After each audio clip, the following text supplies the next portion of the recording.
They say the black ships come for witches. They say we are abominations who must be culled for the good of mankind.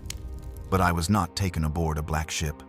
I was born here, in the belly of this prison temple that drifts between stars. My first breath was recycled air tainted with fear. My first sound was the screaming of the damned. I am a child of the void, caught between the Imperium's machinery and its cargo. I do not remember being born. But the records tell me I emerged during a warp transit through the Cadian Gate. My mother was a psyker, a hedge witch from some forgotten agri-world whose name exists only in the ship's data crypts now. She had been collected during the tithe, classified as Delta- threat level, deemed suitable for transport to Terra, where her soul would feed the Golden Throne. She died 3 hours after my birth, not from the labor itself, but from what the sisterhood calls soul death, the moment when a psyker's gift turns inward and consumes them from within. I was classified immediately. Not as crew, for I bore no administratum seal of service. Not as prisoner, for I had committed no crime save being born in the wrong place at the wrong time. Not as servitor, for my brain remained mercifully intact and unaugmented. The ship's Lex mechanic entered me into the manifest as cargo-adjacent personnel, designation Nullborn 447. A footnote in a manifest that stretched across centuries of voyages. The black ship that became my entire universe was called the Soulless Vigil, a vessel of the Adeptus Astra Telepathica's League of Black Ships. It was ancient, even by Imperial standards, its keel laid during the 37th millennium, nearly 4,000 years of continuous service collecting the Psyker tithe from 100,000 worlds. The ship was massive, a cathedral in the void, 5 kilometers from prow to stern, its hull adorned with Gothic spires and hexagrammic wards that glowed with a faint, sickly light when we traveled through the warp. To understand my existence, you must first understand the ship itself. The Soulless Vigil was designed with a single purpose: to transport psykers from the far reaches of the Imperium to Holy Terra, where they would be consumed by the Golden Throne or trained as sanctioned psykers for Imperial service. The ship could hold up to 6,000 prisoners at capacity, distributed across 20 subholds, each one a warren of cages and cells wrapped in psychic dampening fields and blessed silver. The upper decks housed the crew, the Sisters of Silence who enforced order, the administratum officials who maintained records, the tech priests who kept the ancient systems functional, and the confessor who tended to everyone's souls. The middle decks contained the ship's vital systems, plasma drives that pushed us through the void, Geller field generators that protected us from the warp's madness, life support that recycled our air and water, weapon batteries that could reduce smaller vessels to debris. The lower decks were the holds, 20 levels of cages and cells, each one a small square of blessed metal and psychic dampening technology. Each one containing a human being whose only crime was being born with abilities they never asked for. The air down there was cold, deliberately kept at temperatures just above freezing to slow metabolism and reduce the energy psykers could draw upon for their gifts. I was raised in the tertiary maintenance section, a cramped warren of corridors that ran along the ship's spine between the crew quarters and the upper holds. This was where the ship's support personnel existed when not on duty. The menials who cleaned and maintained, the scribes who updated endless records, the servitors not yet fully lobotomized. My cradle was an ammunition crate, padded with rags that smelled of promethium and human sweat. My nursery was a storage bay where empty psychic dampening cages were stacked like metal coffins, waiting to be installed when the old ones wore out or were damaged. Magos Biologis Epsilon 3-2 became my primary caretaker by default, for no one else would volunteer. She was more machine than woman by the time I knew her. Her organic components reduced to a brain, partial torso, and one withered arm that she rarely used. Her body had been replaced over decades of service with augmetics. 6 mechadendrites that emerged from her back like the legs of a spider. Optical sensors that had replaced her eyes. a voxcaster that turned her voice into something between speech and machine code. She told me once, her vocal synthesizer turning the words flat and emotionless, that she had taken responsibility for me as a biological curiosity. Null-born children, those born aboard black ships to psyker parents, had a survival rate of 0.3%, according to her data. Most died within days, their mothers too weak from imprisonment to provide adequate nutrition, the ship's systems prioritizing crew and prisoners over unclassified cargo. Yet, I persisted, my small body clinging to life with what Epsilon 3-2 called statistically improbable tenacity. She fed me nutrient paste through a tube until I was old enough to eat solid rations. She monitored my vital signs with instruments hardwired into her chest cavity. She administered vaccinations and antibiotics when I contracted the various infections that swept through the ship's recycled air systems. She did all of this with mechanical efficiency, treating me as she would treat any biological system requiring maintenance. But sometimes, in moments I remember with strange clarity, her withered organic hand would rest on my head with something almost like gentleness. She never spoke of it, never acknowledged these moments, but they happened nonetheless. Perhaps some fragment of the woman she had been before her conversion still existed beneath the augmetics. Perhaps even tech priests could feel something approximating care. My earliest coherent memory is of sound. The black ship sang with 1,000 voices, none of them human in the way we usually mean. There was the constant thrum of the plasma drives, a bass note that vibrated through the deck plates and into my bones, a rhythm as steady as a heartbeat. There was the rhythmic clanking of the Geller field generators, irregular as a damaged chronometer, each pulse a reminder that only that ancient and failing technology stood between us and the horrors of the warp. There was the hiss of atmospheric processors working endlessly to scrub our recycled air, the clang of bulkhead doors sealing and unsealing as crew moved through the ship's corridors, the screech of damaged servo skulls limping through their patrol routes, their anti-grav units failing, their mechanical components grinding against each other. And beneath it all, barely audible but always present, always there in the background, like a song you cannot quite forget, there were the screams. The psychers held in the lower decks, thousands of them in varying states of awareness and madness, their cries filtering up through the ventilation systems, through the deck plates, through the very walls of the ship.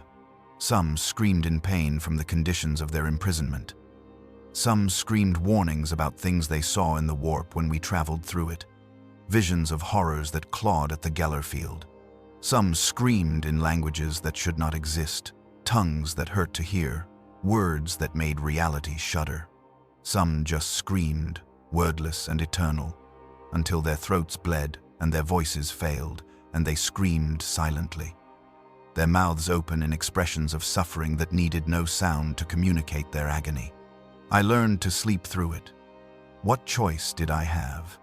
The screaming was as constant as the engines, as reliable as the ship's chronometer ticking away the hours.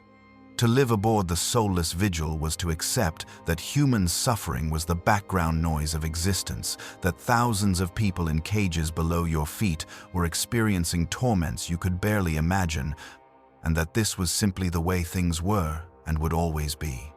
By the time I could walk, stumbling on uncertain legs through the maintenance corridors, while Epsilon 3-2 monitored my progress with her optical sensors, I had learned the most important rule of life aboard the soulless vigil: be invisible.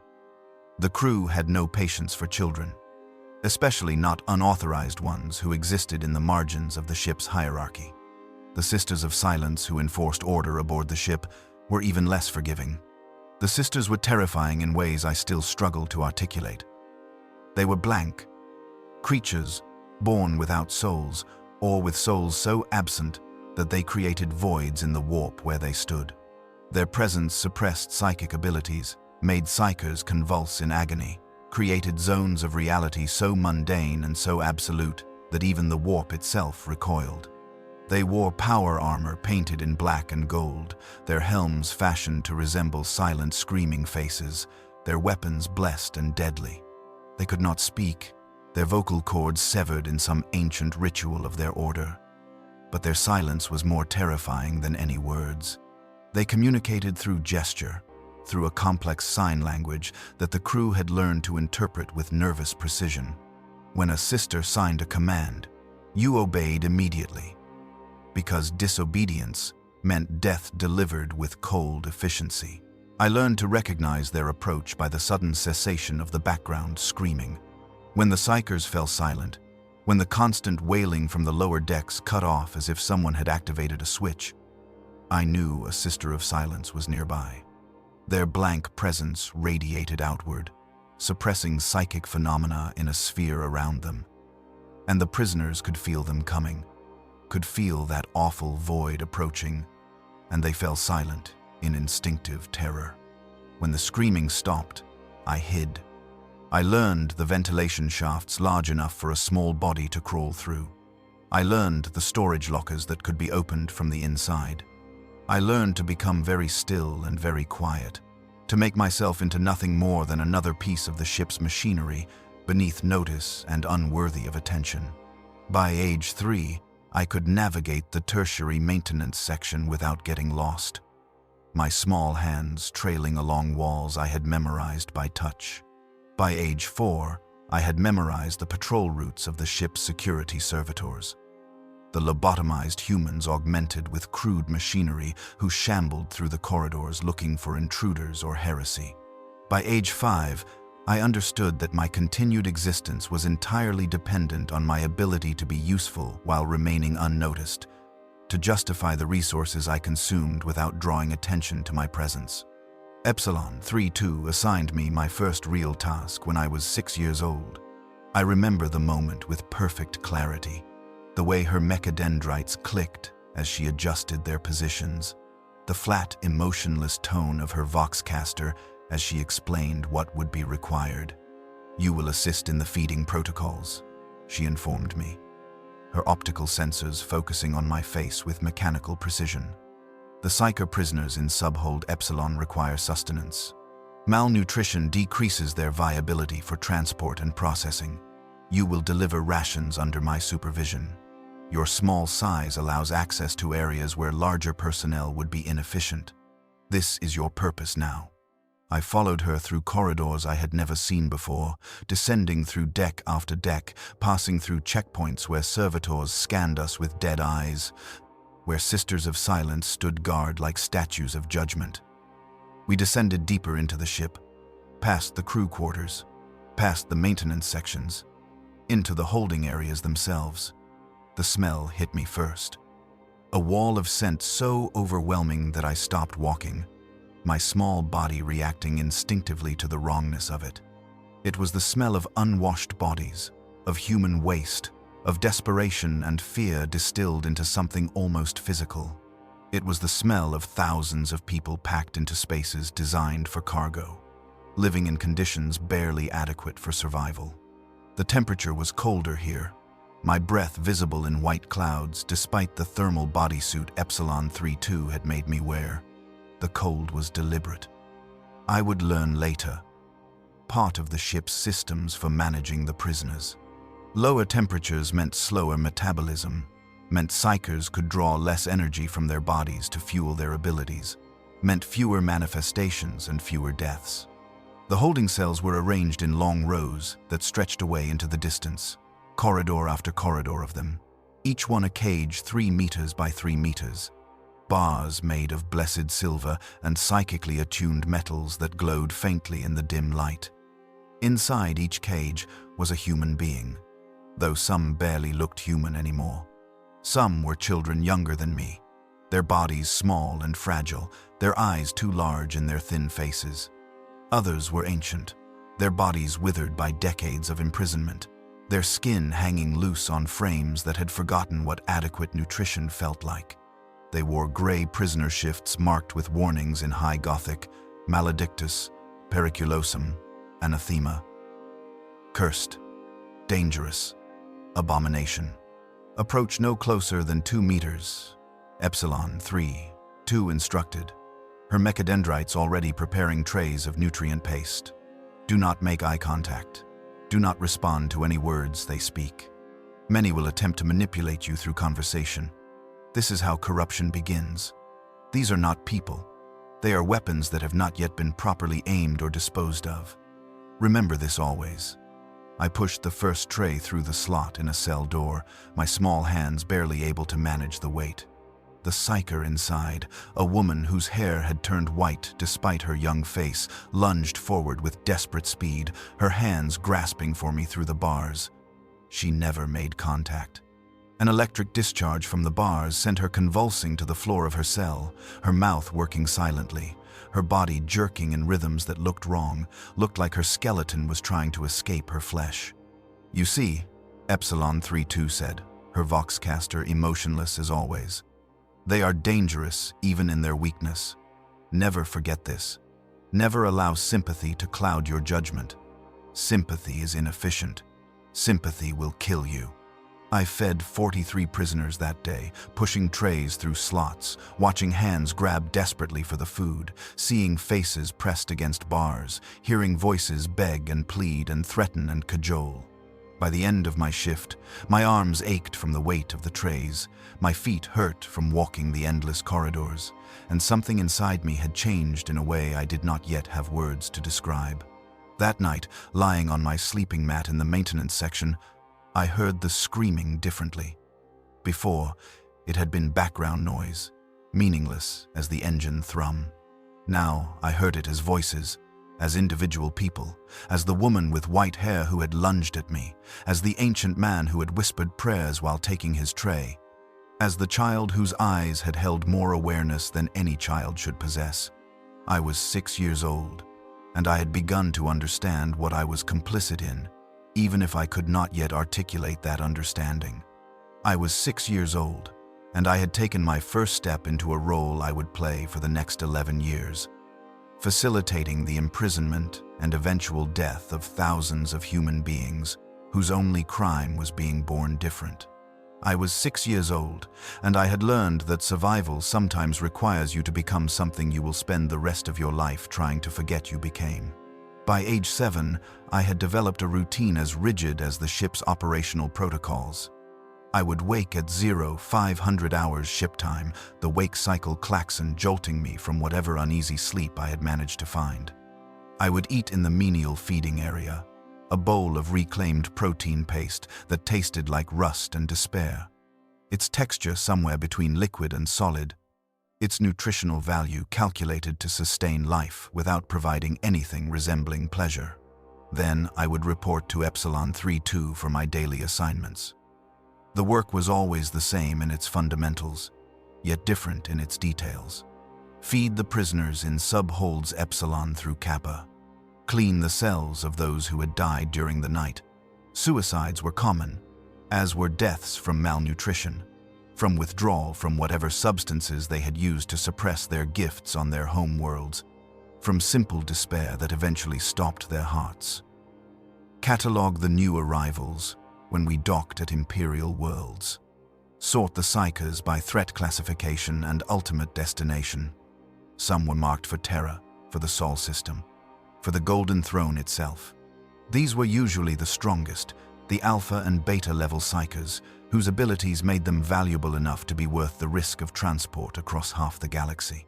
They were kept in the most heavily warded cells, surrounded by hexagrammic symbols and null field generators, attended by servitors and sisters of silence at all times. Their cages hummed with power, reality itself seeming to bend slightly around them. Others were marked for the Scholastica Psychona facilities scattered across the Segmentum Fortress worlds. They would be trained, indoctrinated, soul-bound to the Emperor in a ritual that would sear away their eyes and bind their gifts within acceptable parameters. If they survived, they would become sanctioned psychers, serving the Imperial Guard, or Navy, or Administratum, their powers leashed and controlled and aimed at the Imperium's enemies. And then there were the ones marked with a simple red symbol in the manifest, a skull within a circle. These were the ones designated for disposal. Too weak to be useful, too unstable to train, too dangerous to keep alive even for the few months it would take to reach Terra. These were the ones who would be fed into the ship's reclamation processors, their bodies rendered down into useful chemical compounds, their genetic material harvested if it showed any promise, their souls left to whatever fate awaited those who died unremembered and unmourned. I facilitated all of it. I had no choice, I told myself. This was my purpose, my function, my reason for continued existence aboard the soulless vigil. Without this work, I was simply a drain on resources, a biological system consuming oxygen and nutrients without providing adequate return. Epsilon 32 had made this clear through her explanations, her logical frameworks that left no room for sentiment or doubt. The ship's education system, such as it was, existed in the margins of work and duty. Epsilon 32 taught me to read Gothic by having me catalog prisoner manifests, my small fingers learning to form letters by writing names and threat classifications and processing dates. I learned basic mathematics by calculating ration distributions for thousands of psychers, determining how many kilograms of nutrient paste were required per prisoner per day, accounting for mortality rates and new arrivals. I learned anatomy by observing the magos biologists who occasionally performed experiments on psychers who had been designated as expendable.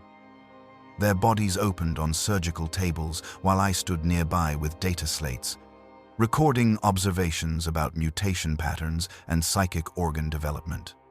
The experiments were always framed as necessary research, as contributing to humanity's understanding of the psyker phenomenon. But I learned quickly not to think too hard about the screaming.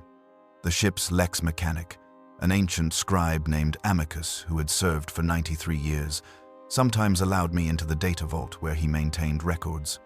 He was old even by the standards of those who served aboard black ships. His body bent and withered, his hands twisted with arthritis that made writing painful. But his mind remained sharp, his memory vast, his knowledge of the Administratum's infinite classification systems encyclopedic. "Everything must be documented," he would rasp, his voice barely audible through his augmetic throat. Damaged decades ago, in some incident he never spoke of. Every psyker taken, every psyker delivered, every psyker who dies in transit. The Adeptus Terra demands accountability. Without records, there is only chaos. We are the bulwark against chaos in all its forms, even the chaos of poor bookkeeping.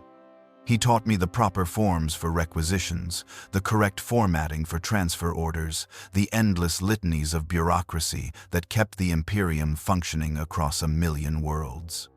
He showed me records dating back thousands of years, manifests from the Great Crusade itself, when the Emperor still walked among men and the black ships had first begun their eternal harvest. I became proficient at record-keeping by age 9. I could process a new prisoner intake in under 5 minutes, recording their name if they had one, their world of origin, their threat classification, their physical characteristics, their ultimate destination. I learned to write in the clipped, efficient style the Administratum demanded. No wasted words, no unnecessary flourishes, just data rendered into text with mechanical precision. I also learned to identify psyker threat classifications by observation alone, a skill that would serve me throughout my time aboard the ship. An alpha-level psyker had eyes that seemed to look through you rather than at you. Their gaze focused on realities beyond normal perception, seeing things in the warp that normal humans could not and should not witness. Reality distorted slightly around them, subtle wrongness that made your hindbrain scream warnings. Beta-level psychers twitched constantly, their bodies unable to contain the energies building within them. Small objects near them, occasionally moving without being touched.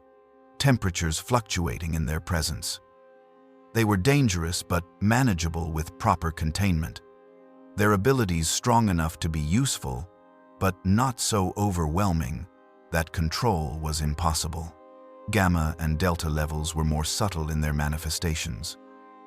the way they never seemed to blink at the right intervals, as if they were seeing something beyond the physical world that demanded their attention. The slight distortions in the air around their heads when they concentrated, like heat shimmer on a summer day. The tendency for electronics to malfunction in their presence, for lights to flicker, for servitors to experience momentary glitches in their programming. The crew of the Soulless Vigil numbered approximately 3,000 souls, though the exact count fluctuated constantly as menials died and were replaced, as servitors wore out and were recycled into new configurations, as new personnel transferred aboard from other Imperial vessels during our rare docking periods. Most of them ignored me completely, their eyes sliding past me as if I were simply another piece of the ship's architecture, beneath notice and unworthy of acknowledgement. But a few recognized my existence, interacted with me in ways that shaped my understanding of the world I inhabited. Confessor Valdis, the ship's spiritual guide, sometimes spoke to me after his daily sermons to the crew. He was ancient. His body kept functional through augmetics and faith in roughly equal measure. His face a roadmap of scars and surgical incisions. His eyes burning with certainty that bordered on madness. His faith was absolute, his conviction terrifying in its intensity. He believed that every psyker aboard was a potential pathway for daemons, that the only mercy was the swift mercy of the bolt pistol or the slow mercy of the Golden Throne's consumption. He preached sermons that lasted for hours, his voice rising to thunderous proclamations about the Emperor's judgment and humanity's eternal struggle against the forces of chaos. "You are blessed, child," he told me once, his withered hand gripping my shoulder with surprising strength. "You were born in this holy place, surrounded by corruption. Yet you remain pure. The Emperor himself must have shielded you from the taint. You are proof of his eternal vigilance, living evidence that even in the darkest places, his light persists." I did not feel blessed. I felt cold, always cold, despite the environmental controls that kept the crew areas at standard Imperial temperature of 18 degrees Celsius. I felt hollow, as if the screams from the lower decks had somehow emptied something essential from inside me, carved out whatever part of the soul allowed for normal human emotion, and left only a void. But I nodded when Confessor Valdis spoke, accepted his blessings, memorized his prayers. To do otherwise would have been to invite scrutiny, to mark myself as potentially corrupted, to become something that required investigation and purification. So I knelt when he commanded. I recited the litanies he taught. I performed the rituals of devotion with mechanical precision. When I was 8 years old, the ship took on a new cargo of psychers from a hive world called Morlokia Prime, an industrial nightmare where billions of humans toiled in manufactorums, producing weapons and ammunition for the Imperial Guard. The tithe from Morlokia was always substantial. The population so vast that psychic mutations manifested with statistical regularity, the authorities efficient at identifying and collecting those who showed signs of the gift. Among the new prisoners was a girl approximately my age, classified as Delta- threat level according to the manifest. Her name, listed in the records before it would be replaced by a designation number, was Kaline Vrost. She had been a gutter child, like billions of others in the Imperium's hive cities, surviving through theft and cunning and violence, until her psychic abilities manifested during a gang confrontation, and she was betrayed to the authorities by her own people for the bounty they paid for identified psychers. I should not have spoken to her. Epsilon 32 had been clear about this, her instructions delivered with typical mechanical precision. No fraternization with cargo, no personal connections with prisoners. They are temporary. They will be processed. Attachment is inefficient and emotionally damaging. But I was lonely. Desperately lonely, in a way I had no words to adequately describe. I had spent my entire life surrounded by thousands of people, crew and prisoners filling the ship's corridors and holds. But I had no peers. No one close to my age who could speak to me as an equal. The crew treated me as a useful tool. The sisters ignored me unless I violated protocol. Epsilon 32 provided care in the same way. She maintained the ship's biological systems. Necessary, but emotionless. And Kaline could speak back. Most prisoners learned quickly that speech drew attention, that noise brought the sisters, that silence was the only small mercy available in their situation. But Kaline had not yet learned to be quiet, had not yet been broken by the conditions of her imprisonment. She still had fire in her eyes, still possessed the defiant spirit that had allowed her to survive 8 years in an underhive where most children died before their 5th birthday. It began during feeding rounds, my daily routine of pushing trays through cell slots, trying not to see the hands that reached for them, trying not to hear the voices that begged or threatened or simply wept. I pushed her tray through the slot, and she said thank you. 2 words, simple and human, an acknowledgement that I was more than just a delivery mechanism. "Do you have a name?" she asked the next day, her voice barely above a whisper. "Or are you like the servitors, just a number walking around in flesh?" "I am 447, I replied, then hesitated. "But Epsilon 32 sometimes calls me minus, because of where I was born. Null minus 7 section. It became shortened to just minus." "That is not a name," she said, managing a weak smile despite her circumstances, despite the cold and the fear and the knowledge of what awaited her. "That is a designation. I am Kaline. It means survivor in Old Morlokian. My mother chose it because I was the only one of her children who lived past infancy in the underhive. Names have power. You should have one." Over the following weeks, we spoke in fragments during my feeding rounds. Never for long because Epsilon 32's supervision made extended conversation impossible, but enough to create something I had never experienced before. Connection. Understanding. Something that might have been friendship under different circumstances. In a different place. In a universe less cruel than the one we inhabited.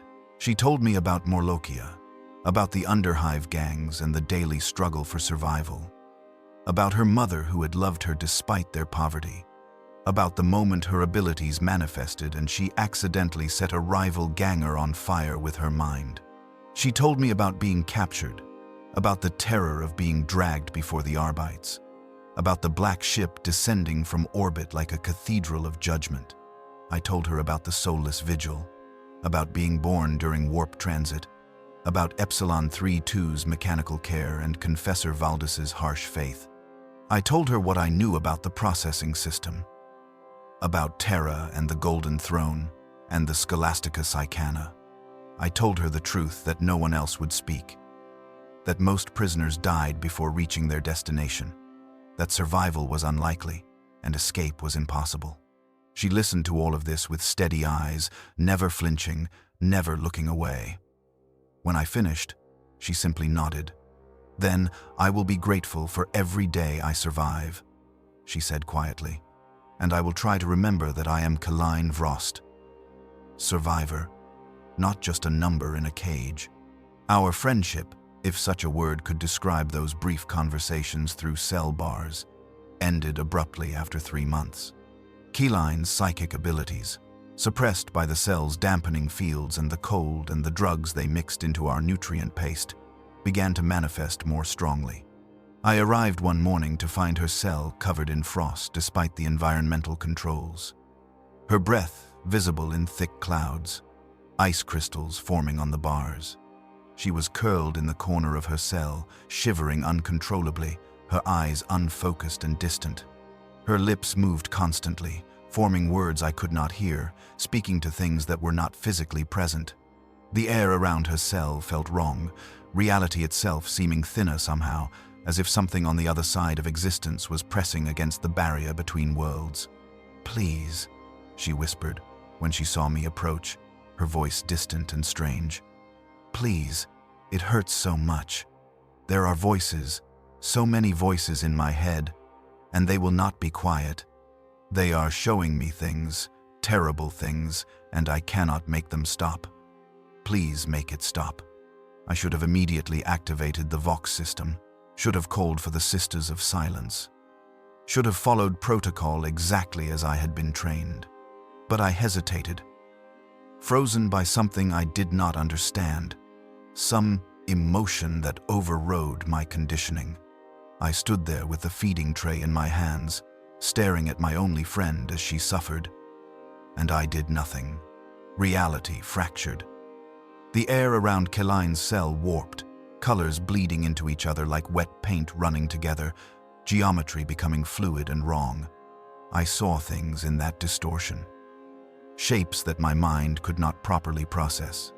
Angles that violated every law of physics I had been taught. And I saw something else, something vast and terrible and hungry that was trying to push through from somewhere beyond reality, using Kaline as a doorway. The Sisters of Silence arrived before the manifestation could complete. 3 of them, moving with terrifying speed despite their heavy power armor. Their blank presence pushing back against the warp phenomenon like a wall of absolute mundane reality. One grabbed me with an armored hand and physically threw me down the corridor, away from the cell, my small body hitting the deck plates hard enough to bruise. The others drew their weapons.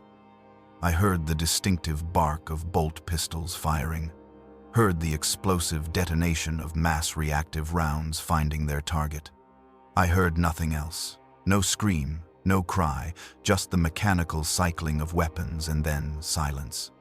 When I was allowed to return to feeding duties 2 days later, after extensive interrogation about what I had witnessed and whether I showed any signs of warp taint or corruption, Kaline's cell held a different prisoner. A man whose eyes had been surgically removed to limit his psychic sight. Empty sockets weeping clear fluid. His hands fumbling blindly for the tray, I pushed through the slot. The cell had been sanitized, scrubbed clean of frost and blood, and any evidence that Kaline Vrost had ever existed. In the administratum logs, her entry simply read, Cargo Item K, 447 Delta minus, disposed. Reason, manifest instability. Authority, Sister Superior Morphia. Date, 3-4-4-7 M-40-1. No one spoke of what had happened. The other prisoners in Subhold Epsilon averted their eyes when I passed. The crew continued their duties as if nothing had occurred. Epsilon 3-2 noted in her logs that I had experienced minor psychological trauma but remained functionally capable of assigned duties. I never tried to befriend a prisoner again. I never spoke to them beyond the minimum required for feeding protocols. I never allowed myself to think of them as people with names and histories and mothers who had loved them. They became what Epsilon 3-2 had always told me they were. Cargo to be processed, weapons to be aimed or disposed of, biological materials in transit from collection to consumption. I was 8 years old, and I had learned that caring was dangerous, that attachment led only to pain, that the only way to survive was to become the thing the Imperium needed me to be. A functionary, a cog in the machine, a processor of human resources who happened to have those resources confined in cages and screaming.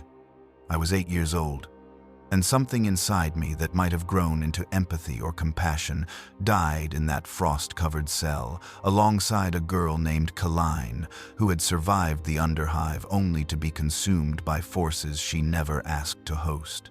The years that followed blurred together into a routine as unchanging as the ship's orbit through known space. Wake, eat, work, sleep. Feed the prisoners, clean the cells, update the manifests. Watch them arrive, watch them suffer, watch them die or disappear toward whatever fate the Imperium had decreed. The screaming became background noise again, meaningless as the engine thrum. My mind developing filters that allowed me to function without processing the constant audio evidence of mass suffering. By age 9, I could perform my duties with mechanical efficiency, requiring minimal supervision from Epsilon 3-2. By age 10, I was assigned additional responsibilities, assisting with medical examinations of new arrivals, helping to catalog physical mutations and psychic manifestations. By age 11, I had processed thousands of prisoners through the system, my hands pushing thousands of trays through thousands of slots, my eyes seeing thousands of faces that all eventually blurred together into a single image of desperate humanity in cages. And through it all, I told myself I had no choice. I told myself this was survival, that the Imperium demanded harsh necessities, that my complicity was unavoidable given the circumstances of my birth. I told myself that one day I would understand, that age and experience would reveal some greater purpose that justified the horror. I was wrong, of course. Understanding, when it came, would make everything worse. I was 10 years old when I first left the soulless vigil. When I first set foot on an actual world, rather than a ship drifting through the void. The occasion was a tithe collection on an industrial planet designated Voronus Tertius, a forge world in the Segmentum Tempestus that produced munitions and weapon components for the Imperial Guard. The planet owed its annual tithe to the Adeptus Astra Telepathica, and our ship had been assigned to collect. Epsilon 3-2 informed me that I would accompany the collection delegation to assist with initial processing and cataloging. My small size and developing skills made me useful for preliminary examinations, and my presence would allow the Magos Biologis to remain aboard ship, attending to more critical systems. I was issued a thermal bodysuit rated for the planet's atmosphere, a respirator to filter the industrial pollutants, and a data slate for recording prisoner information. The shuttle ride down to the planet's surface was my first experience with atmospheric flight. I had been born in the void, had spent a decade breathing recycled ship air, had never known anything except metal corridors and artificial gravity. The descent was violent, the shuttle shaking as it entered the atmosphere, hull plates screaming with friction heat. My small body pressed into the restraint harness with forces that made breathing difficult. Then the viewport shutters opened, and I saw a sky for the first time. Not the false sky of a ship's observation dome, not the star-scattered black of void space, but an actual planetary atmosphere. It was the color of rust and pollution, thick with industrial smog that turned the light a sickly orange-brown. But it was vast in a way nothing aboard the ship had prepared me for. It stretched away in every direction, infinite and overwhelming. And for a moment, I forgot to breathe. The shuttle touched down on a landing platform outside the planetary capital's main hive structure. The ramp descended, and I followed the delegation out into open air for the first time in my life. The sensory experience was overwhelming, nearly painful in its intensity. The atmosphere was thick with the smell of promethium and hot metal and chemical pollutants, burning my lungs despite the respirator. The temperature was higher than shipboard standard, the heat pressing against my skin like a physical weight. And the sound. The hive city roared with the noise of billions of humans living in close proximity, machinery grinding away at every level, factorum sirens marking shift changes, transport vehicles moving through crowded airways. After a lifetime of controlled ship sounds, the chaotic cacophony of an actual world made me dizzy, made my head spin with input my brain struggled to process. But what struck me most profoundly was the scale. The hive city stretched upward for kilometers, massive spires reaching toward that polluted sky. Each level packed with millions of humans living and working and dying in spaces I could barely comprehend. And this was just one hive on one world among millions in the Imperium. The true scale of humanity's domain crashed into my understanding like a physical blow. Sister Superior Morphia led our delegation, her black and gold armor drawing fearful glances from the local population. Behind her came 3 more Sisters of Silence, a squad of armed crew members for security, 2 administratum officials to handle the bureaucratic elements of the tithe, transfer, and me, trailing at the back with my data slate, trying to process everything I was seeing. We were met by the planetary governor's representative, a corpulent man in ornate robes that marked him as high-ranking nobility, his face a mask of polite revulsion as he regarded the sisters. No one wanted the black ships to arrive, even when the tithe was prepared and waiting. We were a reminder of the Imperium's harsh necessities, of the fact that psychic mutation could appear in any bloodline, that even the noble families were not exempt from collection if their children manifested the gift.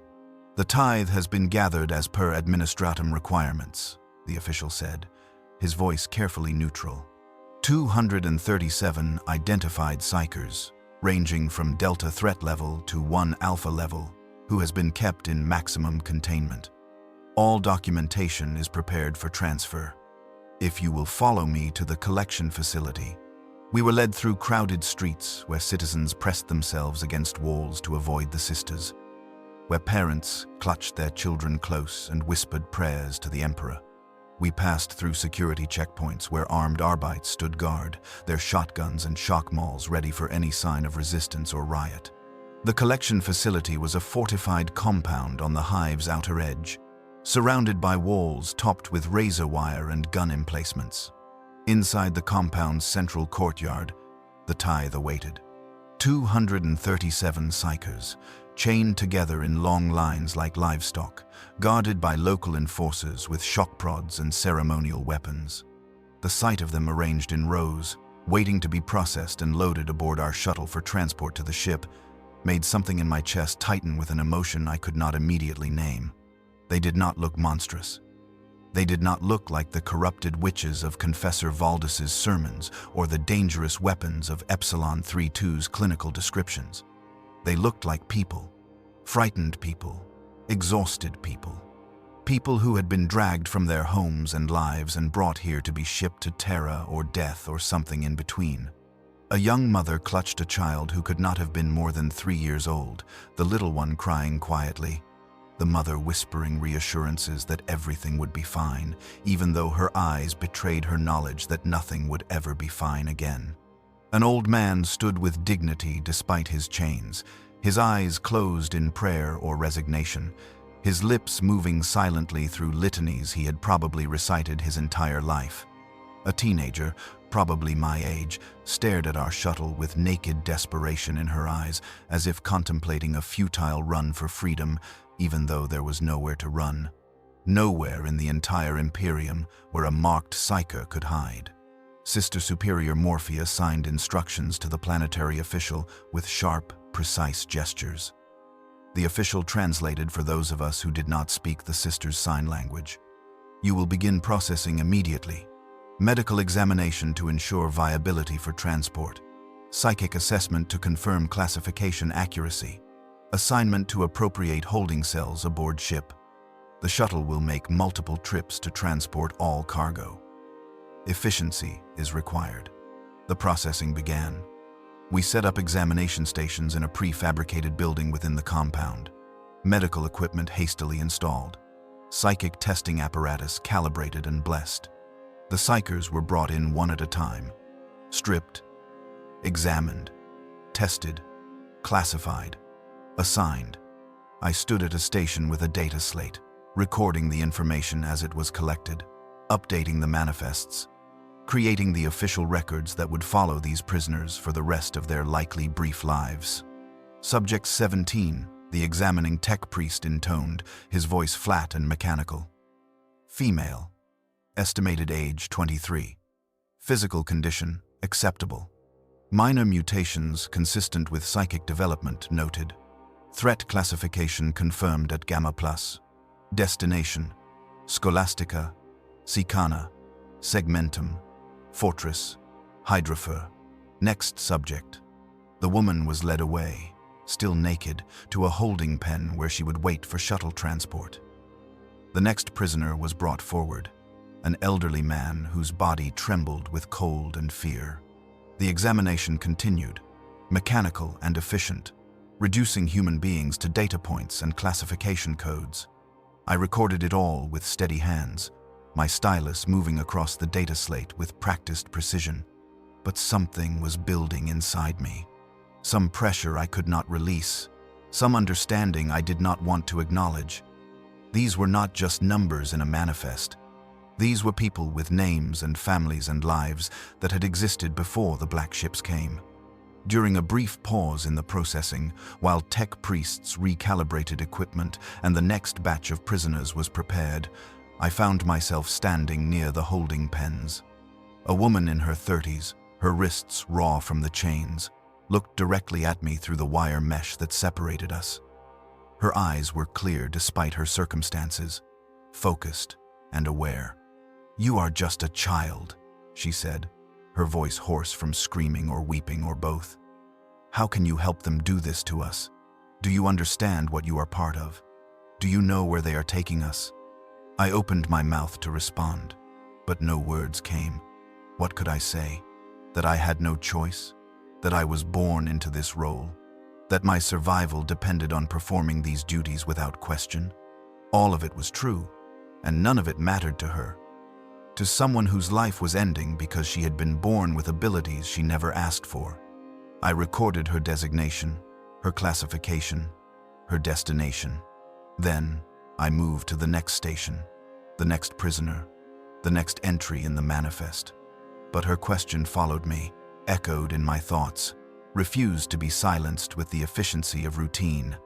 The processing took 2 days, working in shifts as shuttles ferried prisoners from the compound to the soulless vigil in orbit.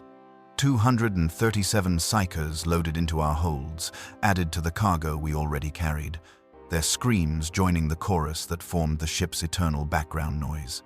Of those 237, I calculated based on historical data, perhaps 30 would reach Terra alive. Perhaps 20 would survive sanctioning. The rest would die in transit, would be culled as too dangerous, would be processed as their abilities manifested beyond control. This was the tithe. This was the Emperor's due. This was the price of humanity's survival in a galaxy filled with horrors beyond comprehension. 1,000 psychers per day fed to the Golden Throne to sustain the Emperor's watch against chaos.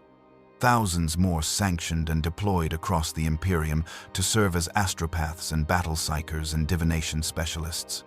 And how many died in the collection, in the transport, in the training? How many families were destroyed? How many children were torn from parents? How many parents lost their children? How many lives were ended or forever altered by the system I helped maintain? The planetary governor himself came to oversee the final transfer, ensuring that his world's obligation was fulfilled, that the documentation was complete, that no one could accuse Varonis Tertius of failing in its duty to the Imperium. He stood at a safe distance from the sisters, watching as the last prisoners were loaded onto the shuttle, his face carefully composed into an expression of solemn duty. "The Emperor protects," he said, his voice carrying the weight of ritual recitation. "We give unto him that which is his due. May these souls serve him in death as they could not serve him in life." The administratum official beside him made notations on a data slate, officially closing the tithe collection, updating the records to show that Varonis Tertius had fulfilled its obligation for the year. Another world, another tithe, another set of numbers in the vast accounting system that kept the Imperium functioning. On the shuttle ride back to the soulless vigil, I sat in silence, my data slate clutched in my hands, the manifests complete and ready for integration into the ship's databases. Around me, crew members discussed the efficiency of the operation, noted areas where future collections could be streamlined, complained about the planetary officials' bureaucratic inefficiencies. To them, this had been a routine operation, neither particularly successful nor notably problematic, just another tithe among thousands. But I could not stop seeing the faces. The mother with her 3-year-old child, the elderly man with his prayers, the teenager with desperate eyes, the woman who had asked me how I could help them do this. Their faces were burned into my memory with a clarity I knew would never fade, would never be dulled by time or distance or the comforting numbness of routine. We docked with the soulless vigil, and I returned to my usual duties. Feed the prisoners, clean the cells, update the manifests. The new arrivals from Varonis Tertius were distributed throughout the subholds, sorted by classification and destination, integrated into the cargo manifest like any other resource in transit. The ship's engines powered up, the Geller field generators began their irregular rhythm, and we translated back into the warp, continuing our eternal voyage between collection and delivery. That night, lying on my sleeping mat in the maintenance section, I heard the screaming differently again. I had thought I understood after Kaline died, had thought I had successfully detached myself from seeing the prisoners as people. But Voronus Tertius had shattered that detachment, had forced me to witness the collection process from the other side, to see what it meant to the families and communities torn apart by the tithe. I was 10 years old, and I had witnessed the Imperium's machinery at its most efficient and most terrible. I had seen how easily human beings could be reduced to numbers, how quickly lives could be sorted and classified, and shipped away like manufactured goods. I had seen it, recorded it, facilitated it with my careful data entry and efficient processing, and I had no idea what to do with that knowledge, no framework for understanding how to reconcile what I had witnessed with what I had been taught about necessity and survival and the Emperor's will. So I did what I had learned to do, what the ship had trained me to do through a decade of conditioning. I pushed the questions down, buried them beneath routine and duty, and continued to function because dysfunction would mean death, and I was, above all else, a survivor. But the questions remained, growing slowly in the darkness like seeds waiting for the right conditions to sprout. And when they finally grew into something I could no longer ignore, they would change everything. I was 11 years old when I experienced my first fully conscious warp transit, when I was old enough to understand what was happening and aware enough to process the horror of it. The Soulless Vigil prepared for a major journey from the Segmentum Tempestus toward the Sol system, a voyage that would take us through some of the most turbulent regions of the Imperium. Estimated duration 6 months warp time, though time itself becomes unreliable once you leave real space behind. Epsilon 32 briefed me on what to expect with her typical mechanical precision. The ship will translate from real space into the warp, she explained, her mechadendrites adjusting instruments as she spoke. The Geller field will create a bubble of real space around the vessel, protecting us from direct exposure to the immaterium. However, warp phenomena may still manifest within acceptable parameters. Psychological effects are common. Temporal perception distortions are normal. If you experience hallucinations, report them immediately for assessment of potential corruption. I had been born during warp transit, had spent my entire life aboard a ship that regularly traveled through the immaterium, but I had no conscious memory of those experiences. My infant brain had not been developed enough to process or retain the sensory input.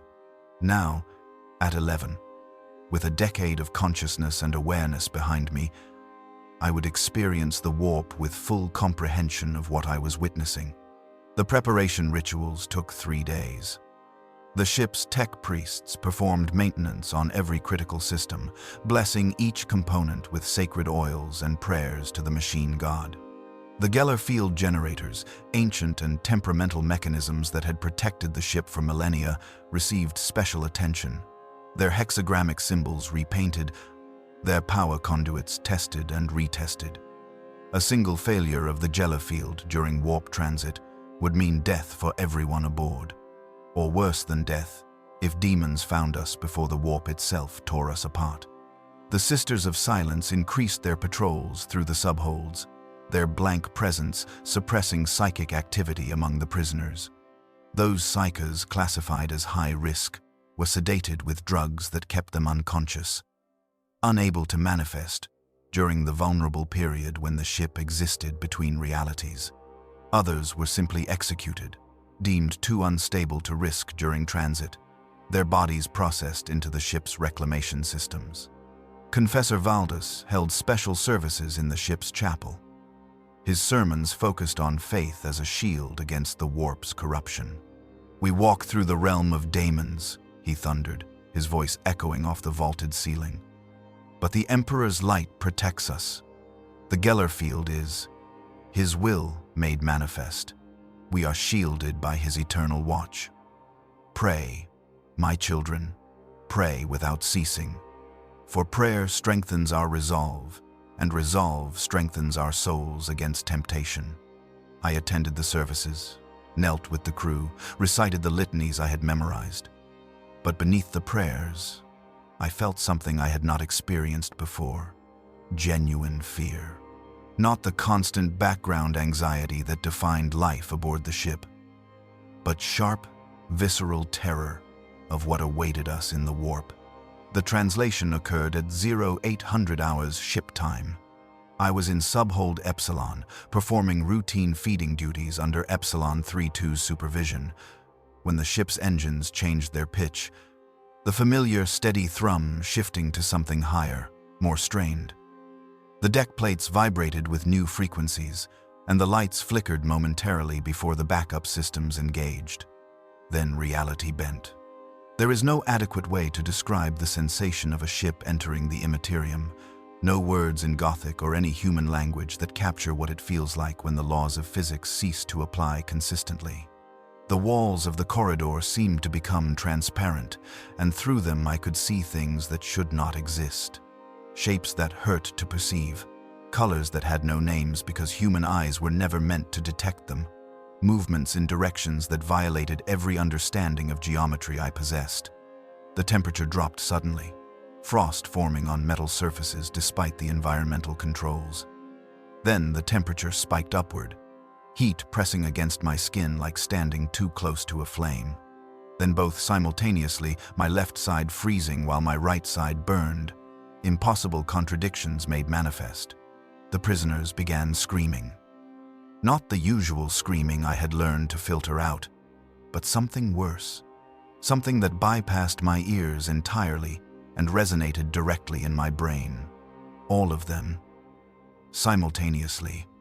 Thousands of voices raised in terror and agony as their psychic abilities responded to the warp's proximity. Some of the screams were not in human voices. Some sounded like laughter, but wrong, broken, a sound that triggered every survival instinct evolution had bred into humanity. I looked down at my hands and saw them at different ages, cycling rapidly through possibilities. Child hands, adult hands, withered elderly hands, then back to child hands, reality unable to decide which version was true. The feeding cart I had been pushing began to move on its own, sliding backward despite my grip, then forward, then sideways in a direction that should not have existed in three-dimensional space. The nutrient paste on the trays started to decay visibly, rotting in seconds, maggots appearing and writhing and disappearing as time flowed in multiple directions at once. Then the paste regenerated, fresh and new, then rotted again, caught in an endless cycle of creation and destruction. Epsilon 32's mechadendrites writhed with unusual agitation, her optical sensors flickering erratically. "Translation complete," her voxcaster announced. But the words came before she spoke them. Causality running backward. Geller field stable at 93.7% efficiency. All personnel maintain designated positions. Do not approach viewports. Do not listen to voices that use names of deceased persons. Report all anomalies. A voice spoke directly into my mind, bypassing my ears entirely, speaking in a language I did not know but somehow understood. "Child of metal and silence," it said, the words tasting of copper and ash. "You do not belong here. You were born in our realm, conceived as we clawed at your mother's soul, yet you carry no gift. You are an error, an impossibility, a blank space in a tapestry of power. We are curious. We are hungry. We are coming to examine you more closely." The corridor's geometry twisted, walls folding in on themselves like paper, distances becoming meaningless. A cell that had been 10 meters away was suddenly within arm's reach. Then, a kilometer distant. Then both simultaneously. Inside the cell, a prisoner's eyes had become windows into somewhere else, somewhere vast and terrible, where things that were not gods but acted like gods played games with reality itself. I tried to back away, but motion had become unreliable. Each step took me in unexpected directions. Left became up, forward became a color I could not name, and all the while that voice whispered in my mind, promising things I did not understand, threatening consequences I could not comprehend. Then the Sisters of Silence arrived, 3 of them moving through the distorted corridor with steady purpose, their blank presence pushing back against the warp phenomena like a wall of absolute mundane reality. Where they walked, the hallucinations faded, geometry reasserted itself. Time flowed in its proper direction. They did not acknowledge me, focused entirely on the prisoners whose manifestations had grown too dangerous, their bolt pistols ready to deliver the Emperor's mercy. One sister grabbed me with an armored hand and physically moved me away from a cell where something was trying to claw through from the other side, reality stretching like membrane about to tear. I heard bolt pistols firing, heard the characteristic explosive detonation of mass reactive rounds, heard screams cut short as threats were eliminated with brutal efficiency. Epsilon 3-2's mechadendrites wrapped around me, pulling me close to her mechanical body. Her blank presence less powerful than the sisters, but still providing some measure of protection against the warp's influence. "You are experiencing warp bleed," she stated, her voxcaster struggling to maintain coherence. "Common in unaugmented humans during transit. Your mental conditioning is insufficient. Chemical suppressants will be administered to reduce sensitivity." She injected me with something from a mechadendrite-mounted syringe, the drugs hitting my system with immediate effect.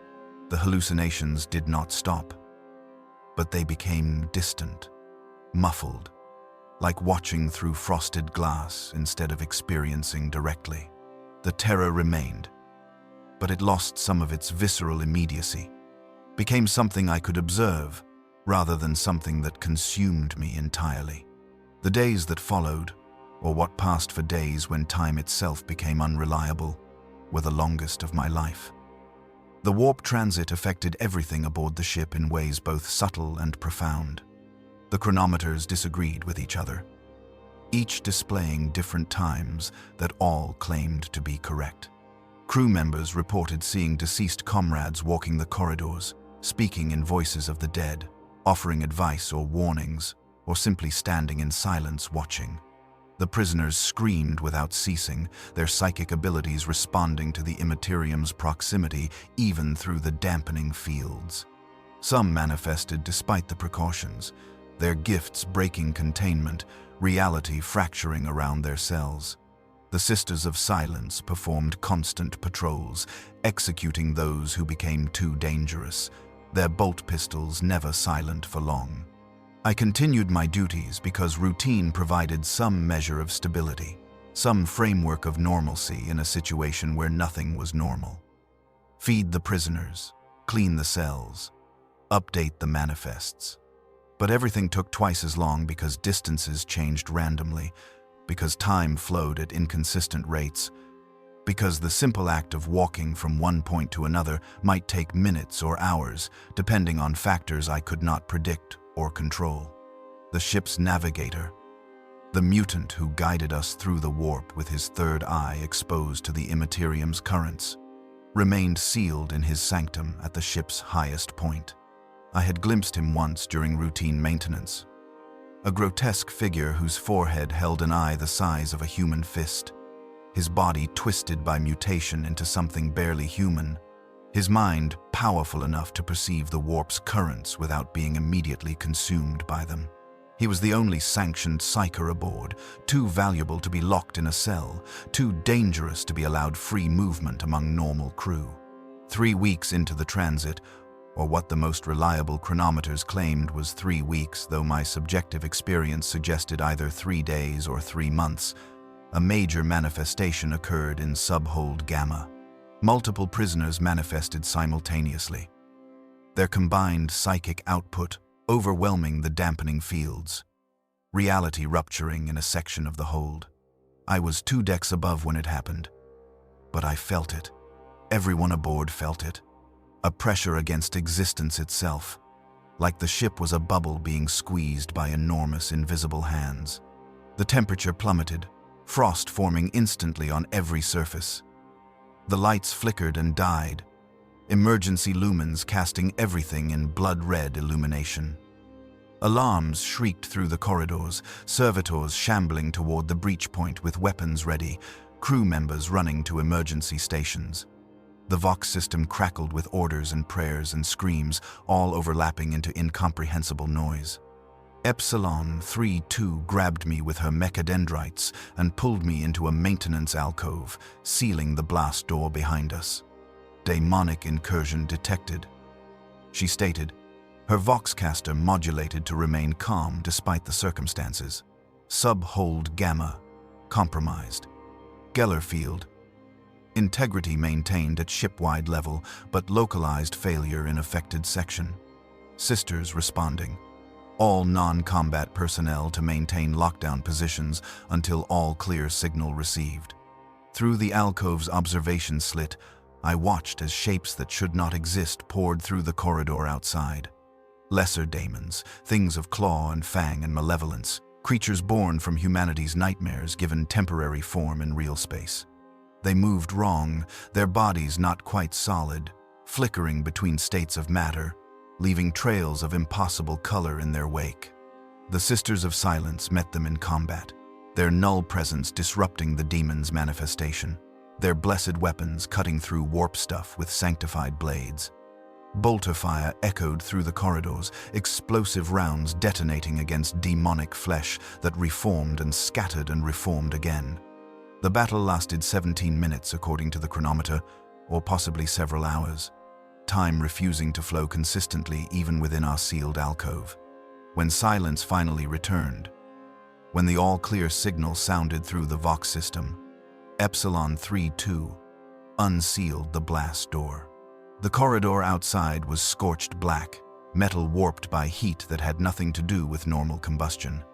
Bodies lay scattered, crew members who had been caught in the initial breach. Their forms twisted by warp exposure into shapes that barely resembled human. The air tasted of ozone and something else. Something that made my hindbrain scream warnings about predators and danger. 43 prisoners dead, the official report would state. 12 crew members killed. Structural damage to subhold Gamma requiring extensive repairs once we reach port. Geller field integrity maintained. Acceptable losses for a transit of this duration through regions of high warp turbulence. Acceptable losses. The phrase appeared in every report, a bureaucratic euphemism for death and suffering and horror. Acceptable to whom? Acceptable by what standard? But I recorded it dutifully in the manifests, updated the casualty lists, processed the dead as I had been trained to process all resources that flowed through the ship's systems.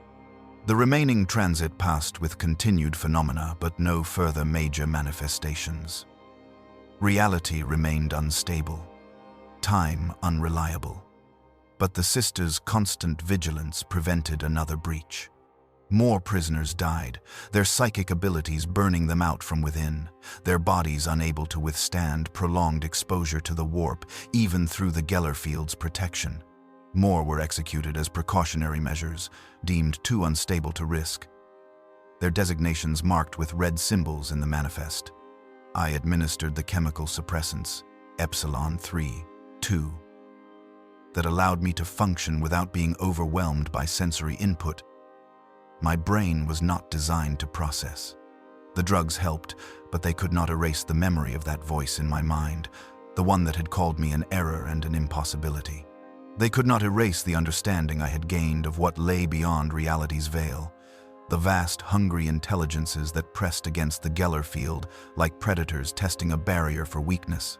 When we finally translated back into real space, emerging into the Sol system's outer reaches, the sensation was like surfacing from deep water, reality snapping back into stable configurations with almost painful abruptness. The colors became colors again. Directions obeyed normal geometry. Time flowed forward at consistent rates. The relief was profound and immediate. Every crew member offering prayers of thanks to the Emperor for our safe passage. But the prisoners did not stop screaming. They continued their endless chorus of suffering, because for them, there was no safe harbor, no relief from their fate. They had survived the transit only to be delivered to Terra, to the Golden Throne, to the consumption that awaited them. I was 11 years old, and I had survived my first conscious warp transit. I had glimpsed the beings that lived in the Imperium, the daemons and worse than daemons that hungered for humanity's extinction. I had seen why the Imperium hunted psychers so relentlessly, because they were doorways whether they wanted to be or not, vulnerabilities in reality through which horrors could enter real space. And I understood, with a clarity that terrified me, that the prisoners in the holds below were not just victims of circumstance. They were necessary sacrifices in a war against forces that made human cruelty seem insignificant by comparison. The Imperium was monstrous, but the alternatives were worse. The prisoners suffered, but their suffering purchased humanity's continued existence. This understanding did not make it right. It did not make it just, but it made it comprehensible in a way that changed how I viewed everything I had witnessed, everything I had facilitated.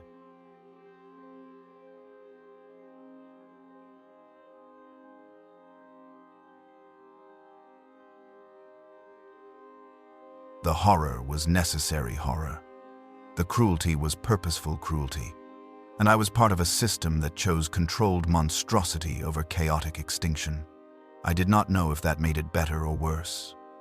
I only knew that I could no longer pretend I did not understand the stakes. The Sol system opened before us like a cathedral of light and ancient power. I stood at an observation port in the upper decks, my breath fogging the armor glass, as I witnessed humanity's birthplace for the first time. The system was unlike any other we had visited during my 11 years aboard the Soulless Vigil. Every planet, every moon, every significant asteroid bore the marks of 10,000 years of habitation and fortification. Orbital stations the size of continents hung in space like massive jewelry adorning the system's worlds. Defense platforms bristled with weapons capable of reducing fleets to debris. And at the center of it all, the third planet from the sun, Holy Terra itself. I could not see the planet's surface from this distance, but I knew what the records said. Terra was a tomb world, its oceans long since evaporated or poisoned, its atmosphere sustained by massive terraforming engines that labored constantly to maintain breathable air. Billions of humans lived in the palace hive that covered entire continents, in structures built upon structures dating back to before the Age of Strife. Layer upon layer of human history compressed into a vertical monument to survival. And somewhere deep within the imperial palace, buried beneath kilometers of adamantium and blessed stone, behind layers of security that made the Soulless Vigil's containment systems look primitive by comparison, the God Emperor of mankind sat upon the Golden Throne, dying for 10,000 years, sustained only by the sacrifice of 1,000 psychers per day. Their souls fed into the ancient machinery that kept his consciousness bound to his withered body, that allowed him to maintain the Astronomicon beacon that made warp travel possible across the Imperium. 1,000 per day. The number had always been abstract to me, a figure in the records, a statistic that explained why the black ships existed and why they could never cease their operations. But now, approaching Terra with holds full of prisoners who had been designated for the throne, the mathematics became concrete and terrible. 1,000 per day, multiplied by 365 days, multiplied by 10,000 years. I worked the calculation on my data slate, my stylus moving with mechanical precision. 365 million souls. 365 million human beings consumed to sustain one life, to keep the Emperor's watch against chaos, to maintain the Astronomicon that bound the Imperium together. And this was only the ones fed to the throne. How many more died in collection, in transport, in the sanctioning process? How many were executed as too dangerous, processed as unsuitable, lost to warp phenomena during transit. The true cost was incalculable, spreading across 1,000,000 worlds, touching every human population in the galaxy. Epsilon 32 found me at the observation port, her mechadendrites clicking softly as she approached. "You are calculating the throne's consumption rate," she observed, her optical sensors focusing on my data slate. This is common when personnel first witness Terra. The scale becomes real rather than abstract. Does this disturb you? It disturbed me profoundly, but I had learned not to express such emotions openly. I simply nodded, keeping my face carefully neutral, my voice steady. "It is a large number," I said, carefully. "Many lives for one life. The Emperor is not merely one life," Epsilon 32 replied, her voxcaster modulated to something almost like patience. "He is humanity's shield against extinction. Without his watch, the warp would consume us. Without the Astronomicon, interstellar travel becomes impossible, and the Imperium fragments into isolated systems that fall one by one to Xenos and chaos. The cost is high, but the alternative is the extinction of our species. This is simple resource allocation. One life sustained by many to preserve billions more." Her logic was flawless, cold and mechanical, and utterly rational. And I hated it, even though I could not articulate why. Some part of me, some fragment of human emotion that had survived 11 years aboard this ship, rebelled against the mathematics that reduced 365 million souls to acceptable expenditure. We entered Terra's orbital approach, joining a queue of black ships that stretched across the system. Dozens of vessels like ours, each one carrying thousands of psychers, each one adding to the daily quota that fed the Golden Throne. The scale of the operation became visible in a way it never had before. This was not a desperate measure enacted in emergency. This was infrastructure, a permanent system built to process human souls like a manufactorum processes raw materials. The offloading process took 3 days. Shuttles descended from the soulless vigil to processing facilities on Terra's surface, each one carrying prisoners who had been designated for immediate consumption. The selection had been made by the ship's administratum officials in consultation with the Sisters of Silence, based on criteria I only partially understood.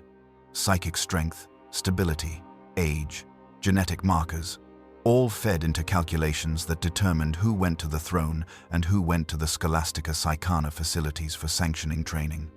I was assigned to assist with the final classification, recording the determinations in the manifests, updating the prisoners' designations with their ultimate destination.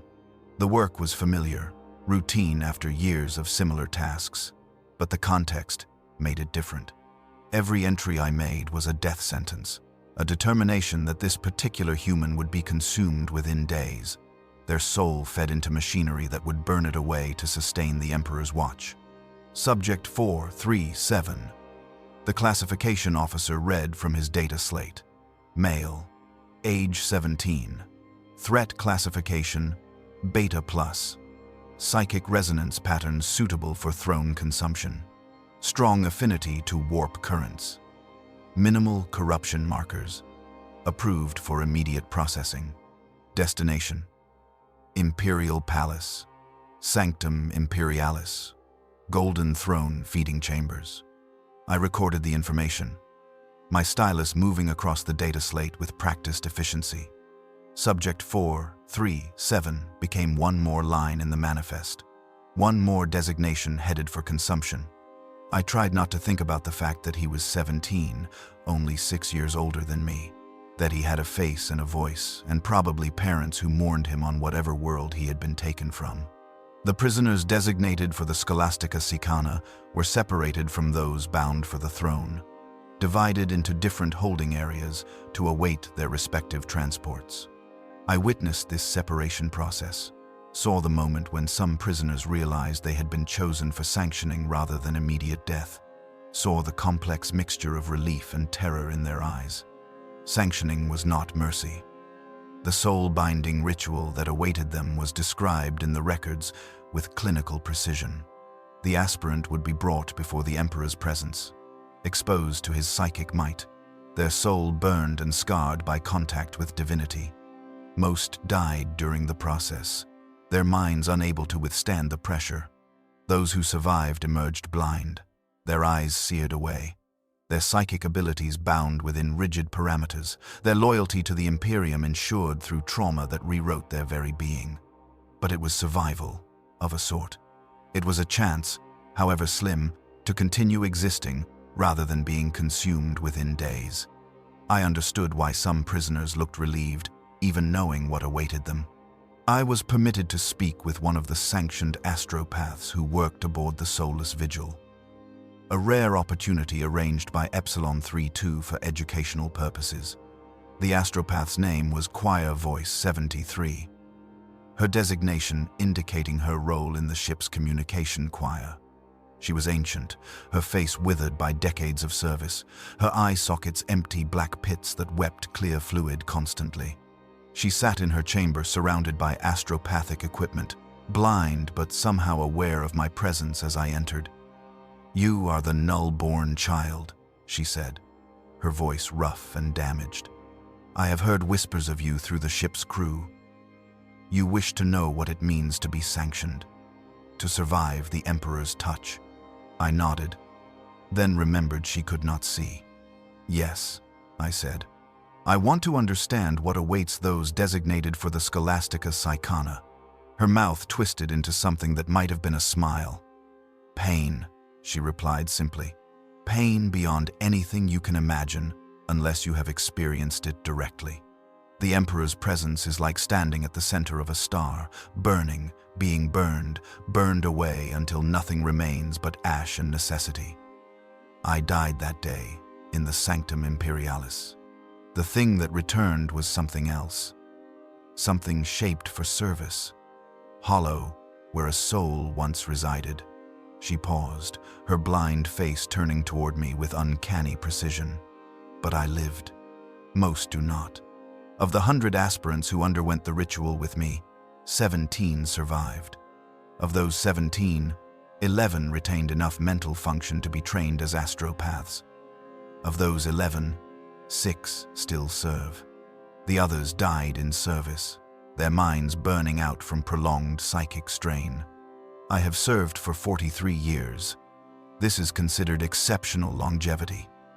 Most astropaths last perhaps 10 years before their minds fracture beyond repair. Is it worth it?" I asked, my voice barely above a whisper. "The survival, I mean, given what it costs." Her empty eye sockets seemed to focus on me with terrible intensity. "Worth is not a calculation I am permitted to make," she said. "I serve because I survived. I survived because the Emperor willed it. Whether that constitutes worth is a question for philosophers, not for tools of the Imperium. But I will tell you this, child. Every message I send, every astropathic communication I transmit across the warp, connects distant parts of the Imperium, maintains the bonds that keep humanity unified against forces that would see us extinct. My suffering purchases something tangible. That is more than most can say." She dismissed me then, turning back to her equipment, her withered hands moving across controls I could not see.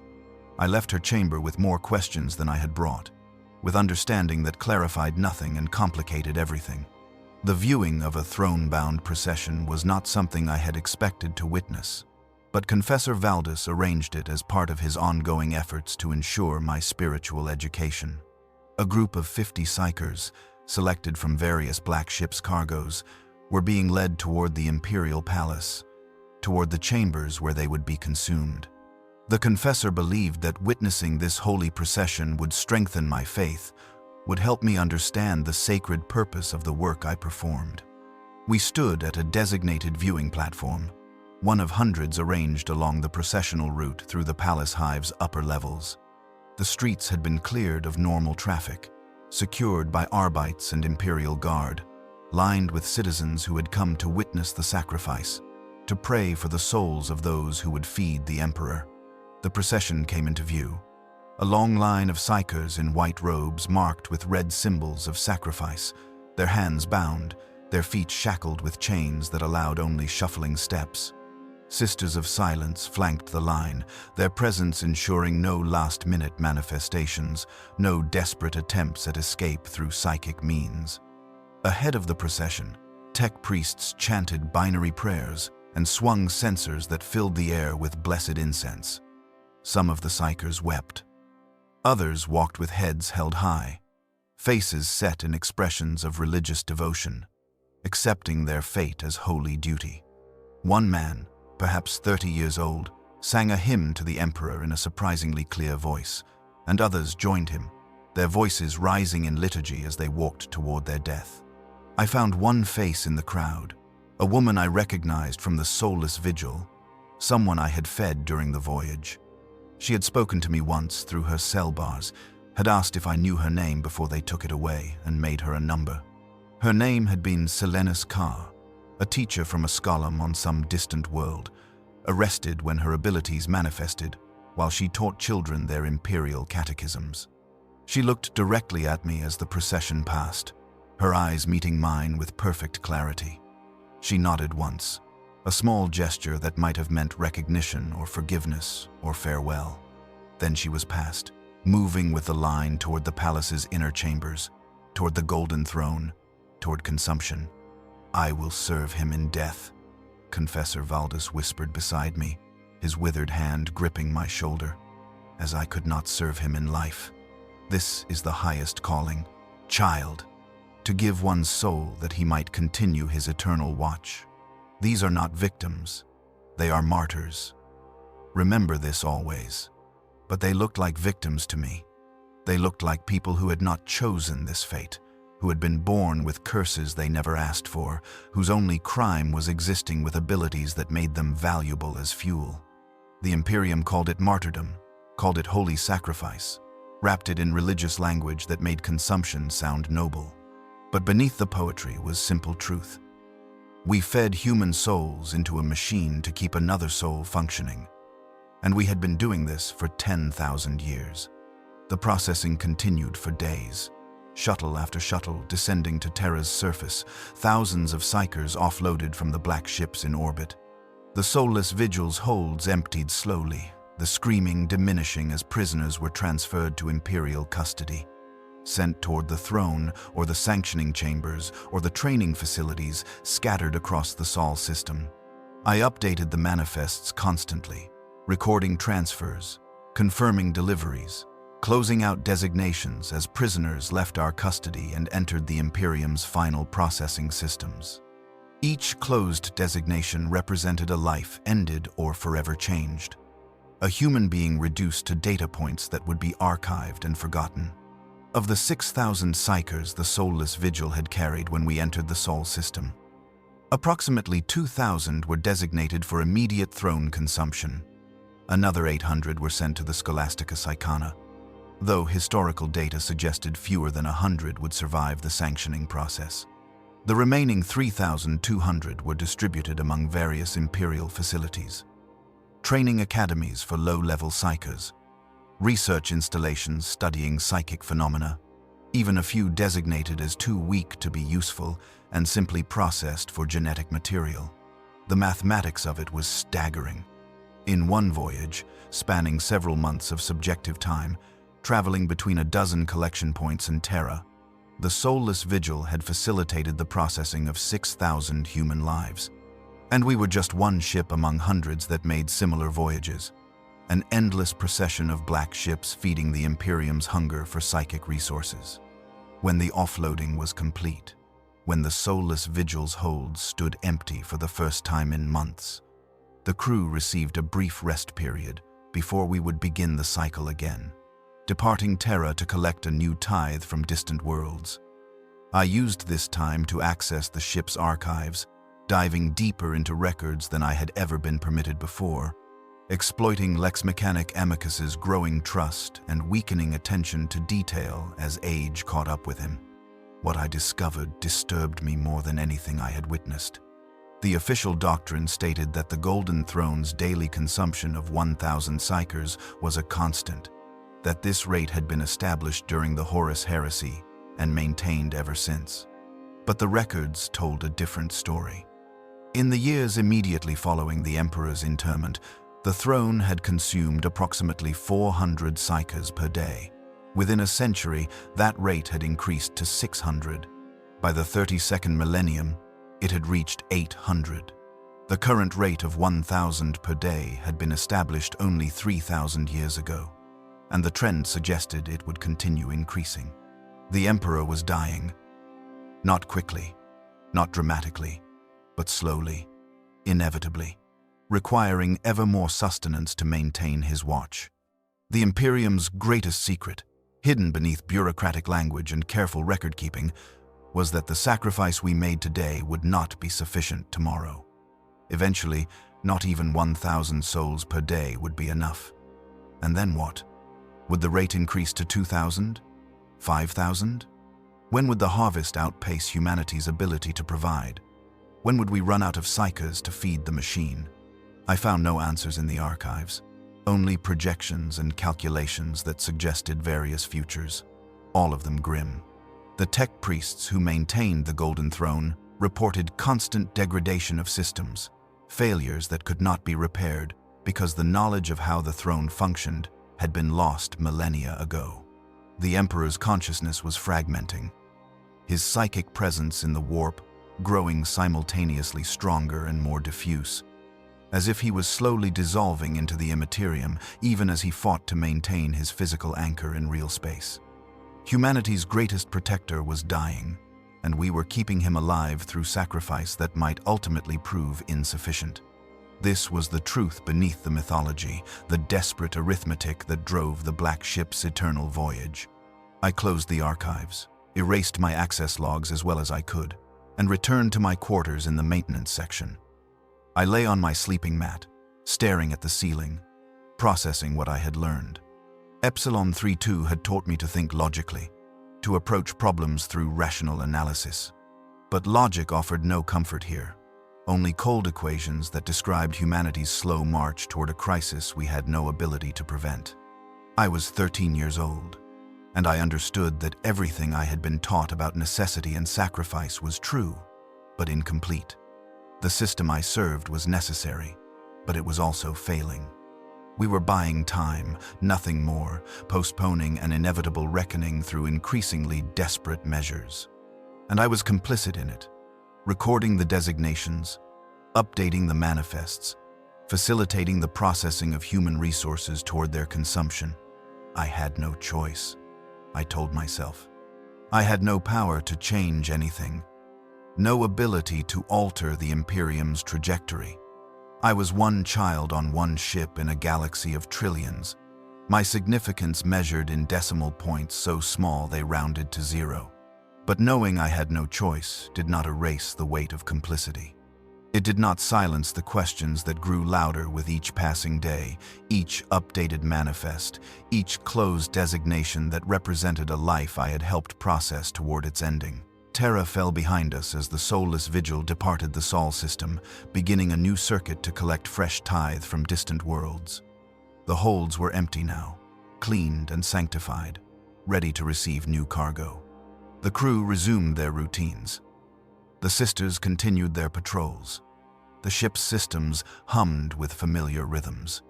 Everything was as it had always been. Everything would continue as it always had.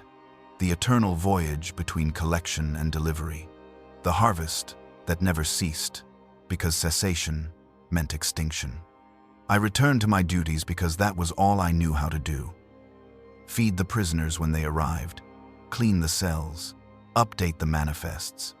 Be useful, be invisible. Survive another day in a system that ground human souls into fuel with bureaucratic efficiency. But I could no longer pretend I did not understand what I was part of. Could no longer hide behind ignorance or necessity. I knew now, and knowledge changed everything while changing nothing. A weight I would carry for the rest of my life.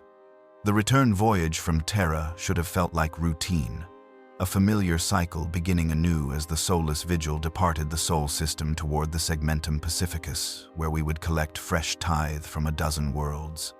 But something had changed inside me during our time at humanity's birthplace. Some barrier had broken that I could not rebuild, no matter how hard I tried to return to the comfortable numbness of duty and routine.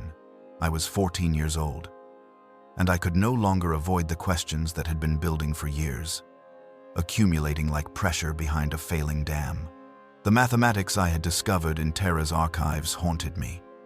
The projections of the Emperor's slow death and the increasing rate of consumption required to sustain him. I found myself calculating constantly, working numbers on my data slate during rare moments of privacy, trying to determine when the system would break, when demand would outpace supply. If the trend continued, if the throne's consumption rate increased by 10% every millennium, as historical data suggested, then, within 5,000 years, the Imperium would need to harvest every psyker born, feed every single one to the throne with none left for sanctioning or training.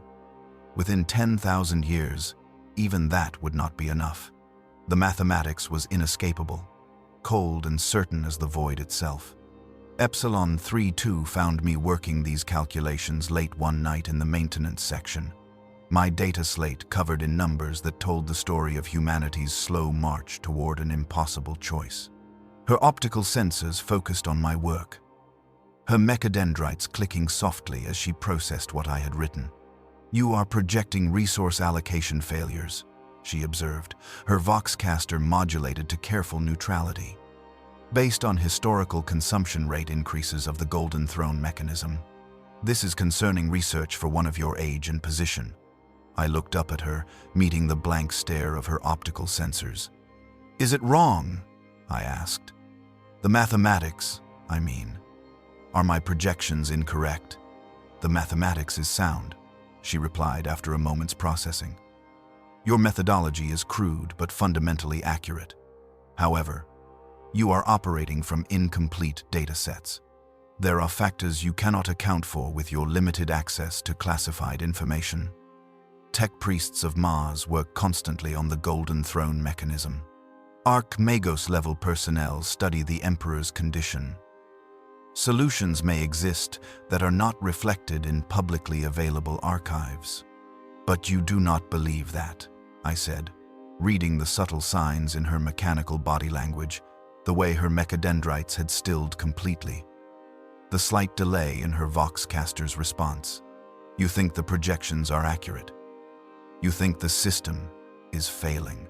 What I think is irrelevant," Epsilon 3-2 stated flatly. "I am a tool of the Mechanicus, designed to perform assigned functions with maximum efficiency. Personal beliefs do not factor into my operational parameters. You should adopt similar frameworks. Emotional responses to systemic problems are inefficient and psychologically damaging." I set down my data slate, frustration building in my chest like physical pressure. "How can you not care?" I demanded, my voice rising despite my training in maintaining emotional neutrality. "You are not fully machine, Epsilon. You still have organic components, a brain that thinks and processes, and must understand what these numbers mean. Humanity is dying, slowly but inevitably. And we are facilitating it by feeding souls into a mechanism that requires ever more fuel to function.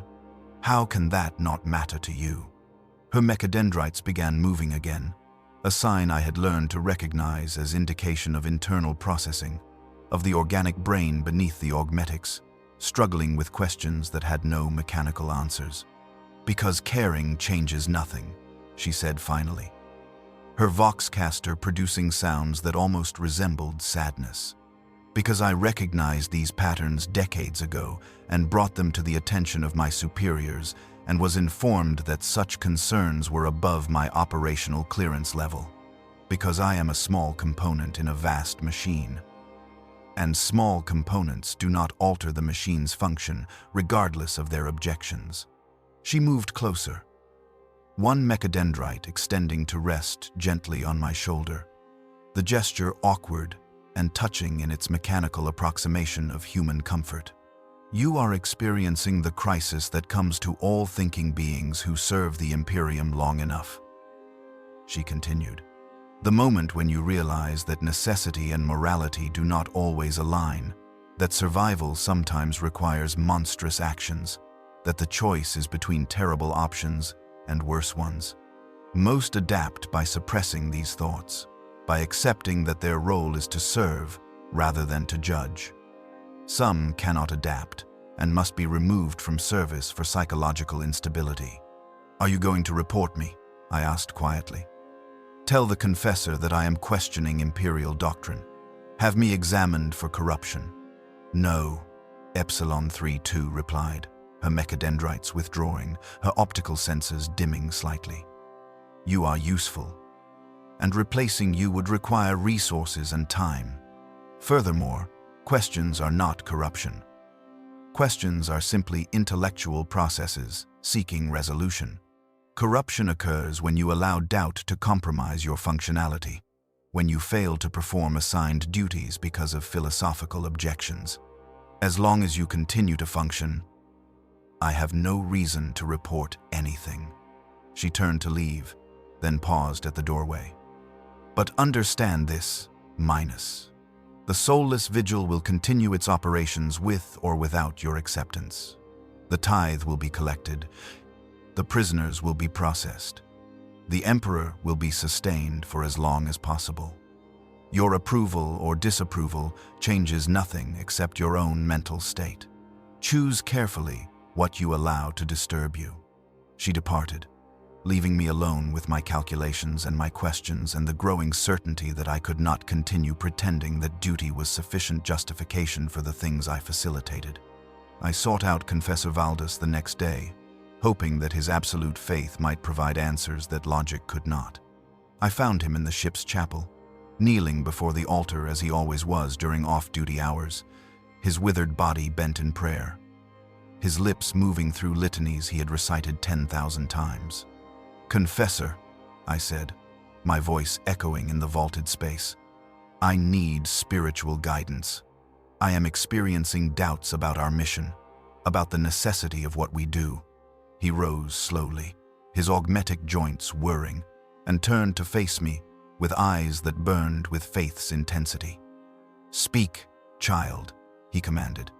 "Confession is the first step toward redemption. The Emperor listens through me. Tell me of these doubts."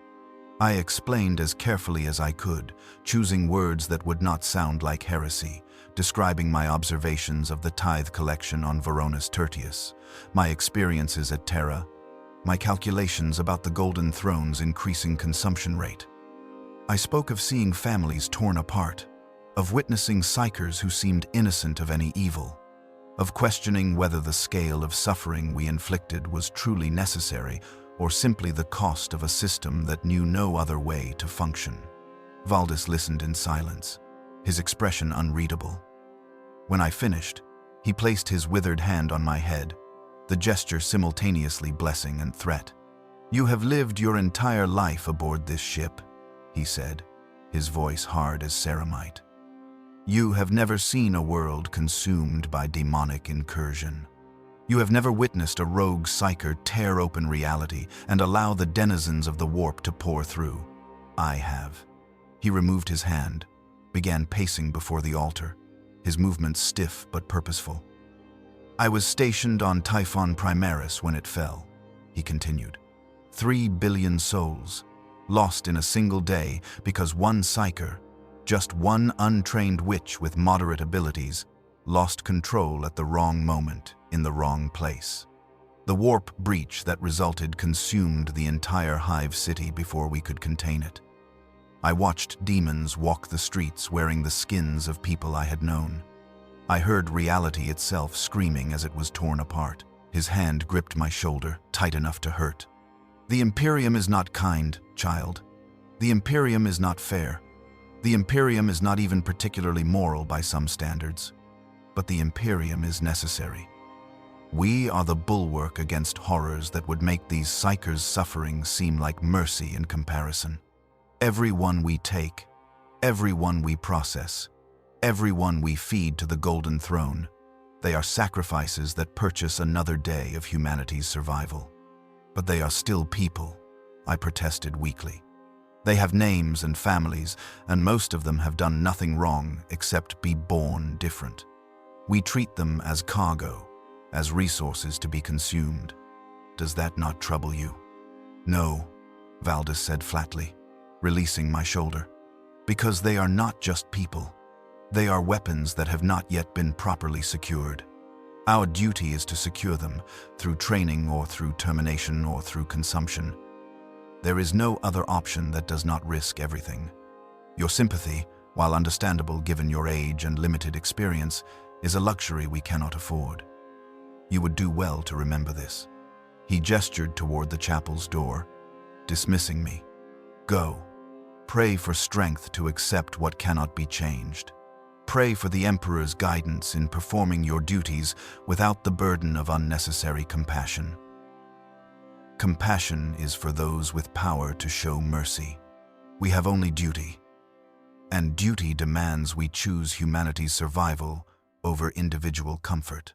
I left the chapel with more confusion than I had brought, with the confessor's words echoing in my mind but providing no actual comfort.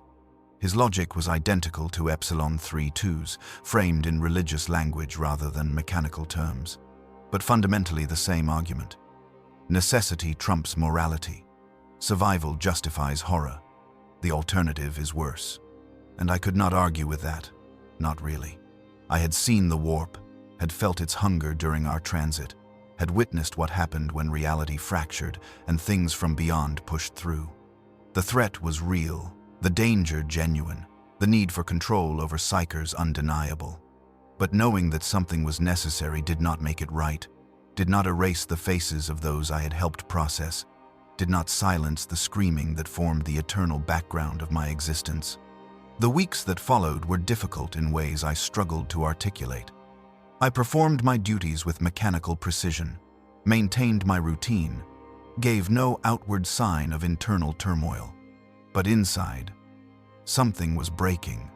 Some capacity to accept the status quo without question. Some ability to function without processing the moral weight of my actions. I began to notice things I had trained myself not to see. The way prisoners flinched when I approached their cells. The fear in their eyes that went beyond their circumstances and spoke to some recognition that I represented the system that would consume them. The way children, some younger than me, huddled in corners of their cages, their small bodies shaking with cold and terror. The way elderly prisoners sometimes simply stopped eating, choosing passive death over whatever fate awaited them at Terra or the Scholastica Psychana. I noticed the crew's casual cruelty, the jokes they made about psycher disposal, the way they referred to prisoners as cargo, without any apparent awareness that these were human beings they discussed. I noticed the Sisters of Silence walking their patrols with bolt pistols ready, their fingers always near the triggers, prepared to kill at a moment's notice. I noticed everything, and I could not make myself stop noticing.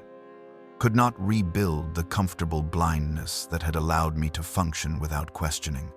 3 months after our departure from Terra, the ship docked at a minor port for routine maintenance and crew transfers. During the docking procedure, while the ship was secured to the station and non-essential systems were powered down for inspection, something happened that would change the trajectory of my life entirely. I discovered evidence of a chaos cult operating among the lower crew.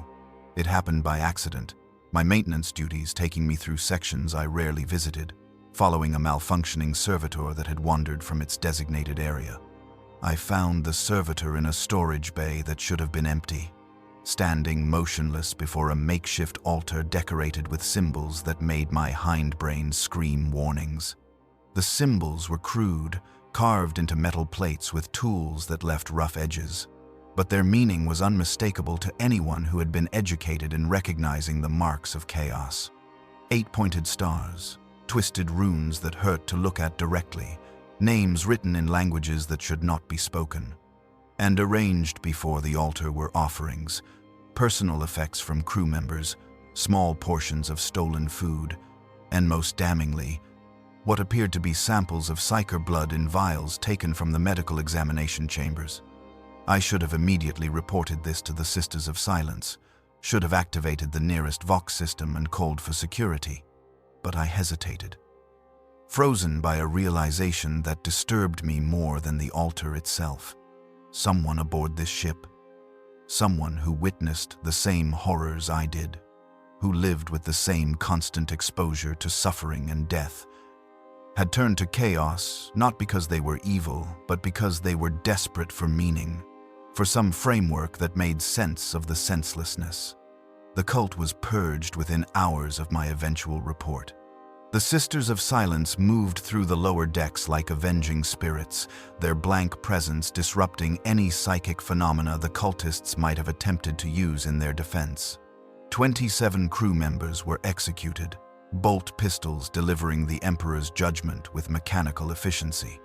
Their bodies were processed through the ship's reclamation systems, their names struck from all records, their existence erased as if they had never served aboard the soulless vigil.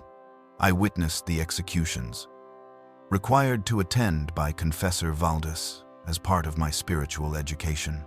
The cultists died badly, some weeping and begging for mercy, others screaming defiance at the Imperium they had turned against, a few going silently with expressions of relief that their struggle was finally over. None showed signs of actual demonic corruption, no mutations or warp taint. Just humans who had made terrible choices in response to circumstances that ground souls into dust.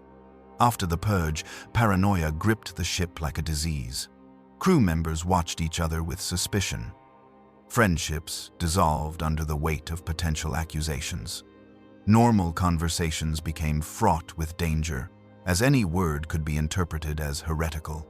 The sisters increased their patrols, their presence oppressive and constant, their blank auras making everyone uncomfortable but necessary to ensure no further corruption had taken root. In this atmosphere of fear and suspicion, I made a mistake that nearly cost me everything.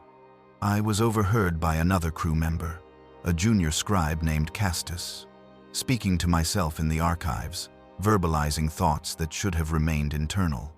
I had been calculating again, working through the mathematics of the throne's consumption, and I had muttered aloud that surely there must be another way, some alternative to the endless harvest of souls. Castus reported me.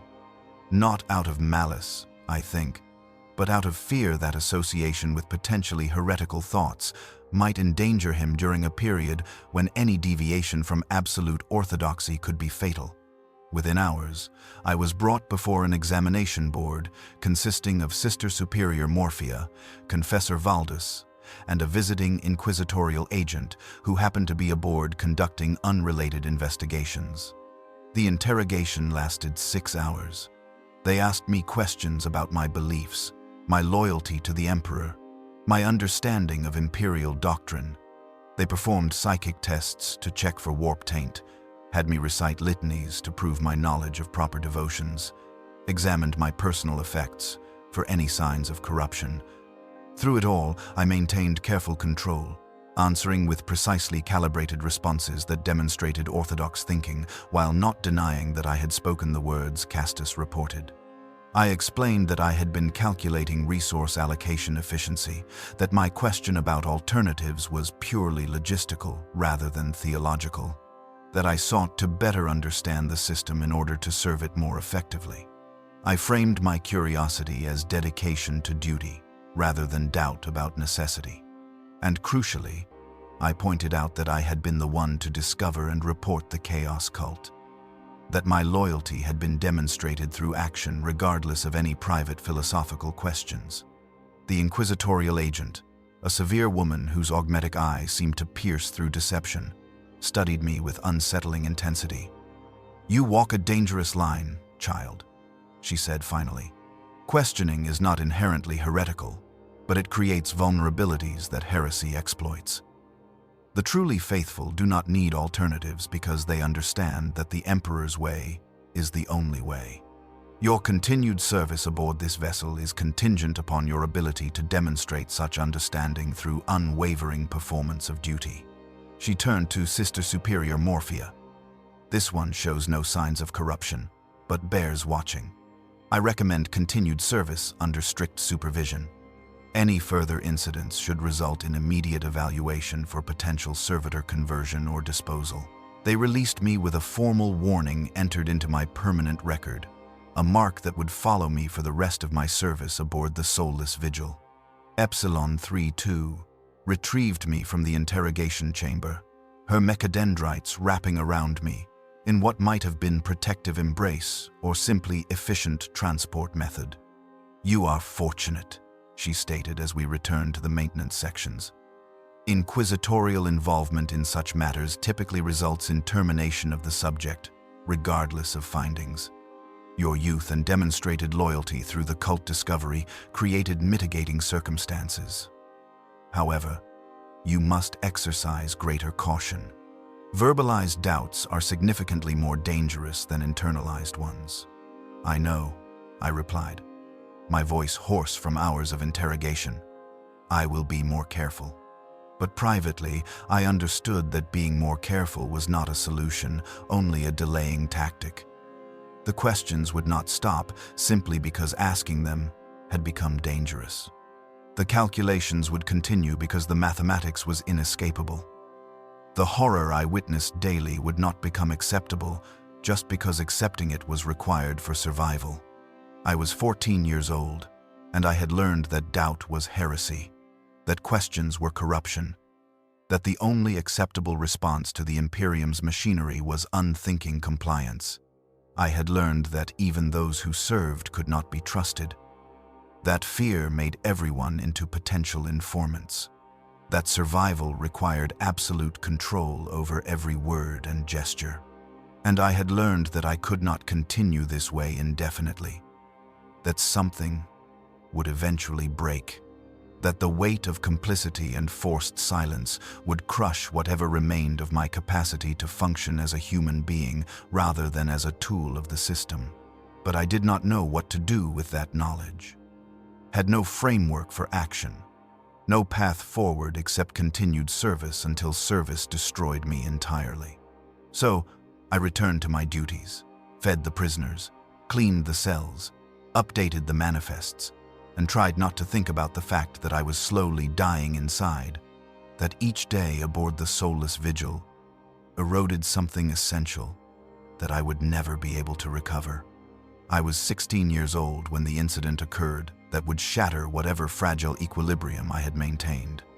The Soulless Vigil had just completed a tithe collection from the shrine world of Ophelia 7, a planet so saturated with Imperial faith that even the architecture seemed to pray. Among the new prisoners was a girl designated S334 Delta, approximately 12 years old. Her psychic abilities had manifested during a mass prayer service, causing stigmata to appear on worshippers around her. The local ecclesiarchy had immediately identified her as tainted and called for the black ships. She was placed in Subhold Theta, Cell 89, and I was assigned to her feeding detail. What struck me immediately was her silence. Most prisoners screamed or wept or begged. She simply prayed, quietly and continuously, her voice barely audible but never ceasing. "The Emperor protects," she would whisper, her young face serene despite her circumstances. "Though I am unworthy, though I am tainted, still the Emperor protects."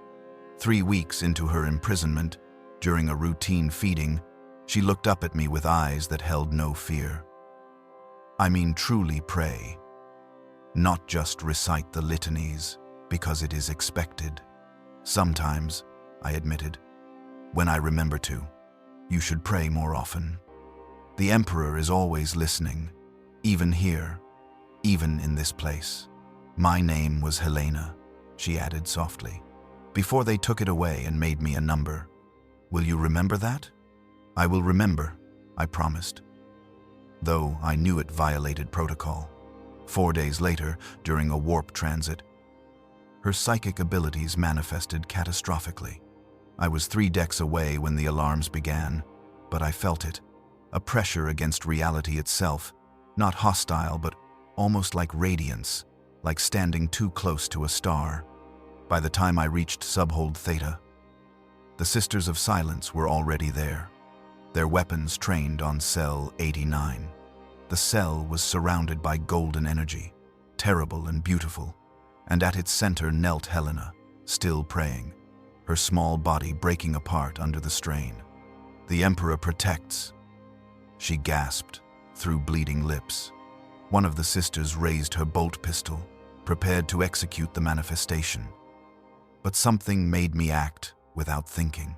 "Wait," I shouted. "She is not manifesting." The sister paused, observing more carefully. The golden energy was not coming from Helena, but through her, channeling from somewhere else, burning her mortal flesh as it used her as a conduit. A voice, vast and terrible and infinitely kind, echoed through the hold. "Child of faith," it said, "your suffering ends, your sacrifice is noted. Serve now in death as you served in life." Then Helena disintegrated into golden light that hung in the air before fading.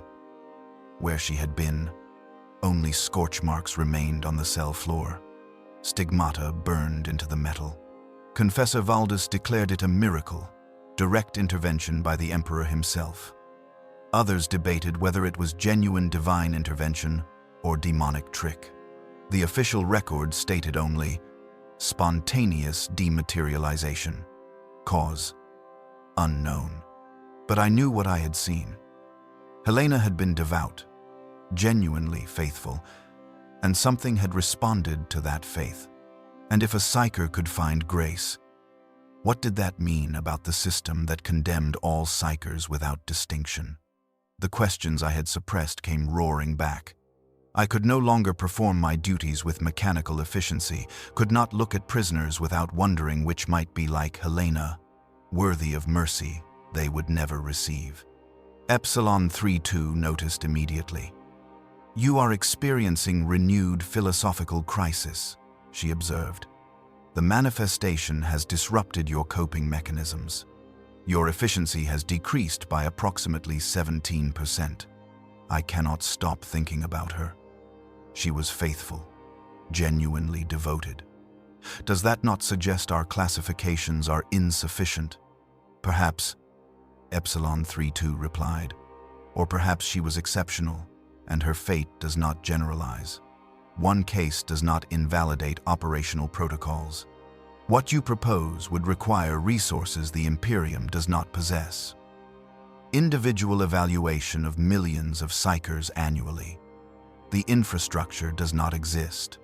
So we operate on general principles and accept that statistical outliers will be processed incorrectly." Her arguments were sound but did nothing to ease the weight in my chest, the certainty that I could not continue this way indefinitely. I began seeking out other crew members, testing whether any shared my doubts. Most avoided such conversations, but a few responded differently. Over months, I discovered a small network who harbored similar concerns, who performed their duties while internally questioning every cruelty they witnessed. This network was not revolutionary. We did not plan resistance. We simply survived together, provided mutual support, reminded each other that questioning did not make us corrupt. I was 16 years old, and I had witnessed something that broke the Imperium's rigid categories. I had found others who shared my burden, who understood that necessary and right were not always the same thing. And I was beginning to understand that this could not be my entire life, that something had to change. But I did not yet know what form that change could take, what options existed for someone born into service with nowhere else to go. Helena's name stayed with me, a reminder that even in the darkest places, faith could persist, that even those the Imperium condemned could be worthy of grace. I carried it like a weight and a promise, evidence that the universe was larger than the doctrines that claimed to explain it. I am 22 years old now. I escaped the Solus Vigil when I was 17, during a docking at Scintilla, forging transfer documents that listed me as menial crew being reassigned. I work as a scribe in an administrative processing center. I have a small HAB unit. I have friends who know me by a name I chose myself. I make small choices every day that are mine alone, but I still hear the screaming sometimes. In quiet moments between wake and sleep, I hear thousands of voices from holding cells. I see faces of psykers I fed, Children I catalogued. People I helped process like cargo toward the golden throne or the grave. I was born on a black ship. I grew up facilitating horrors in service to humanity's survival. I escaped and built a new life. But I will never be free of what I witnessed, what I enabled, what I was complicit in during those 17 years. This is what it means to be a child born on a black ship. You survive, if you are lucky. But survival and freedom are not the same thing. The Imperium demands everything, and even when you escape its machinery, you carry its weight forever. I am Minos. I was born in the void, and the void never truly lets you go. The Imperium demands everything, and even when you escape its machinery, you carry its weight forever. I am Minos. I was born in the void, and the void never truly lets you go.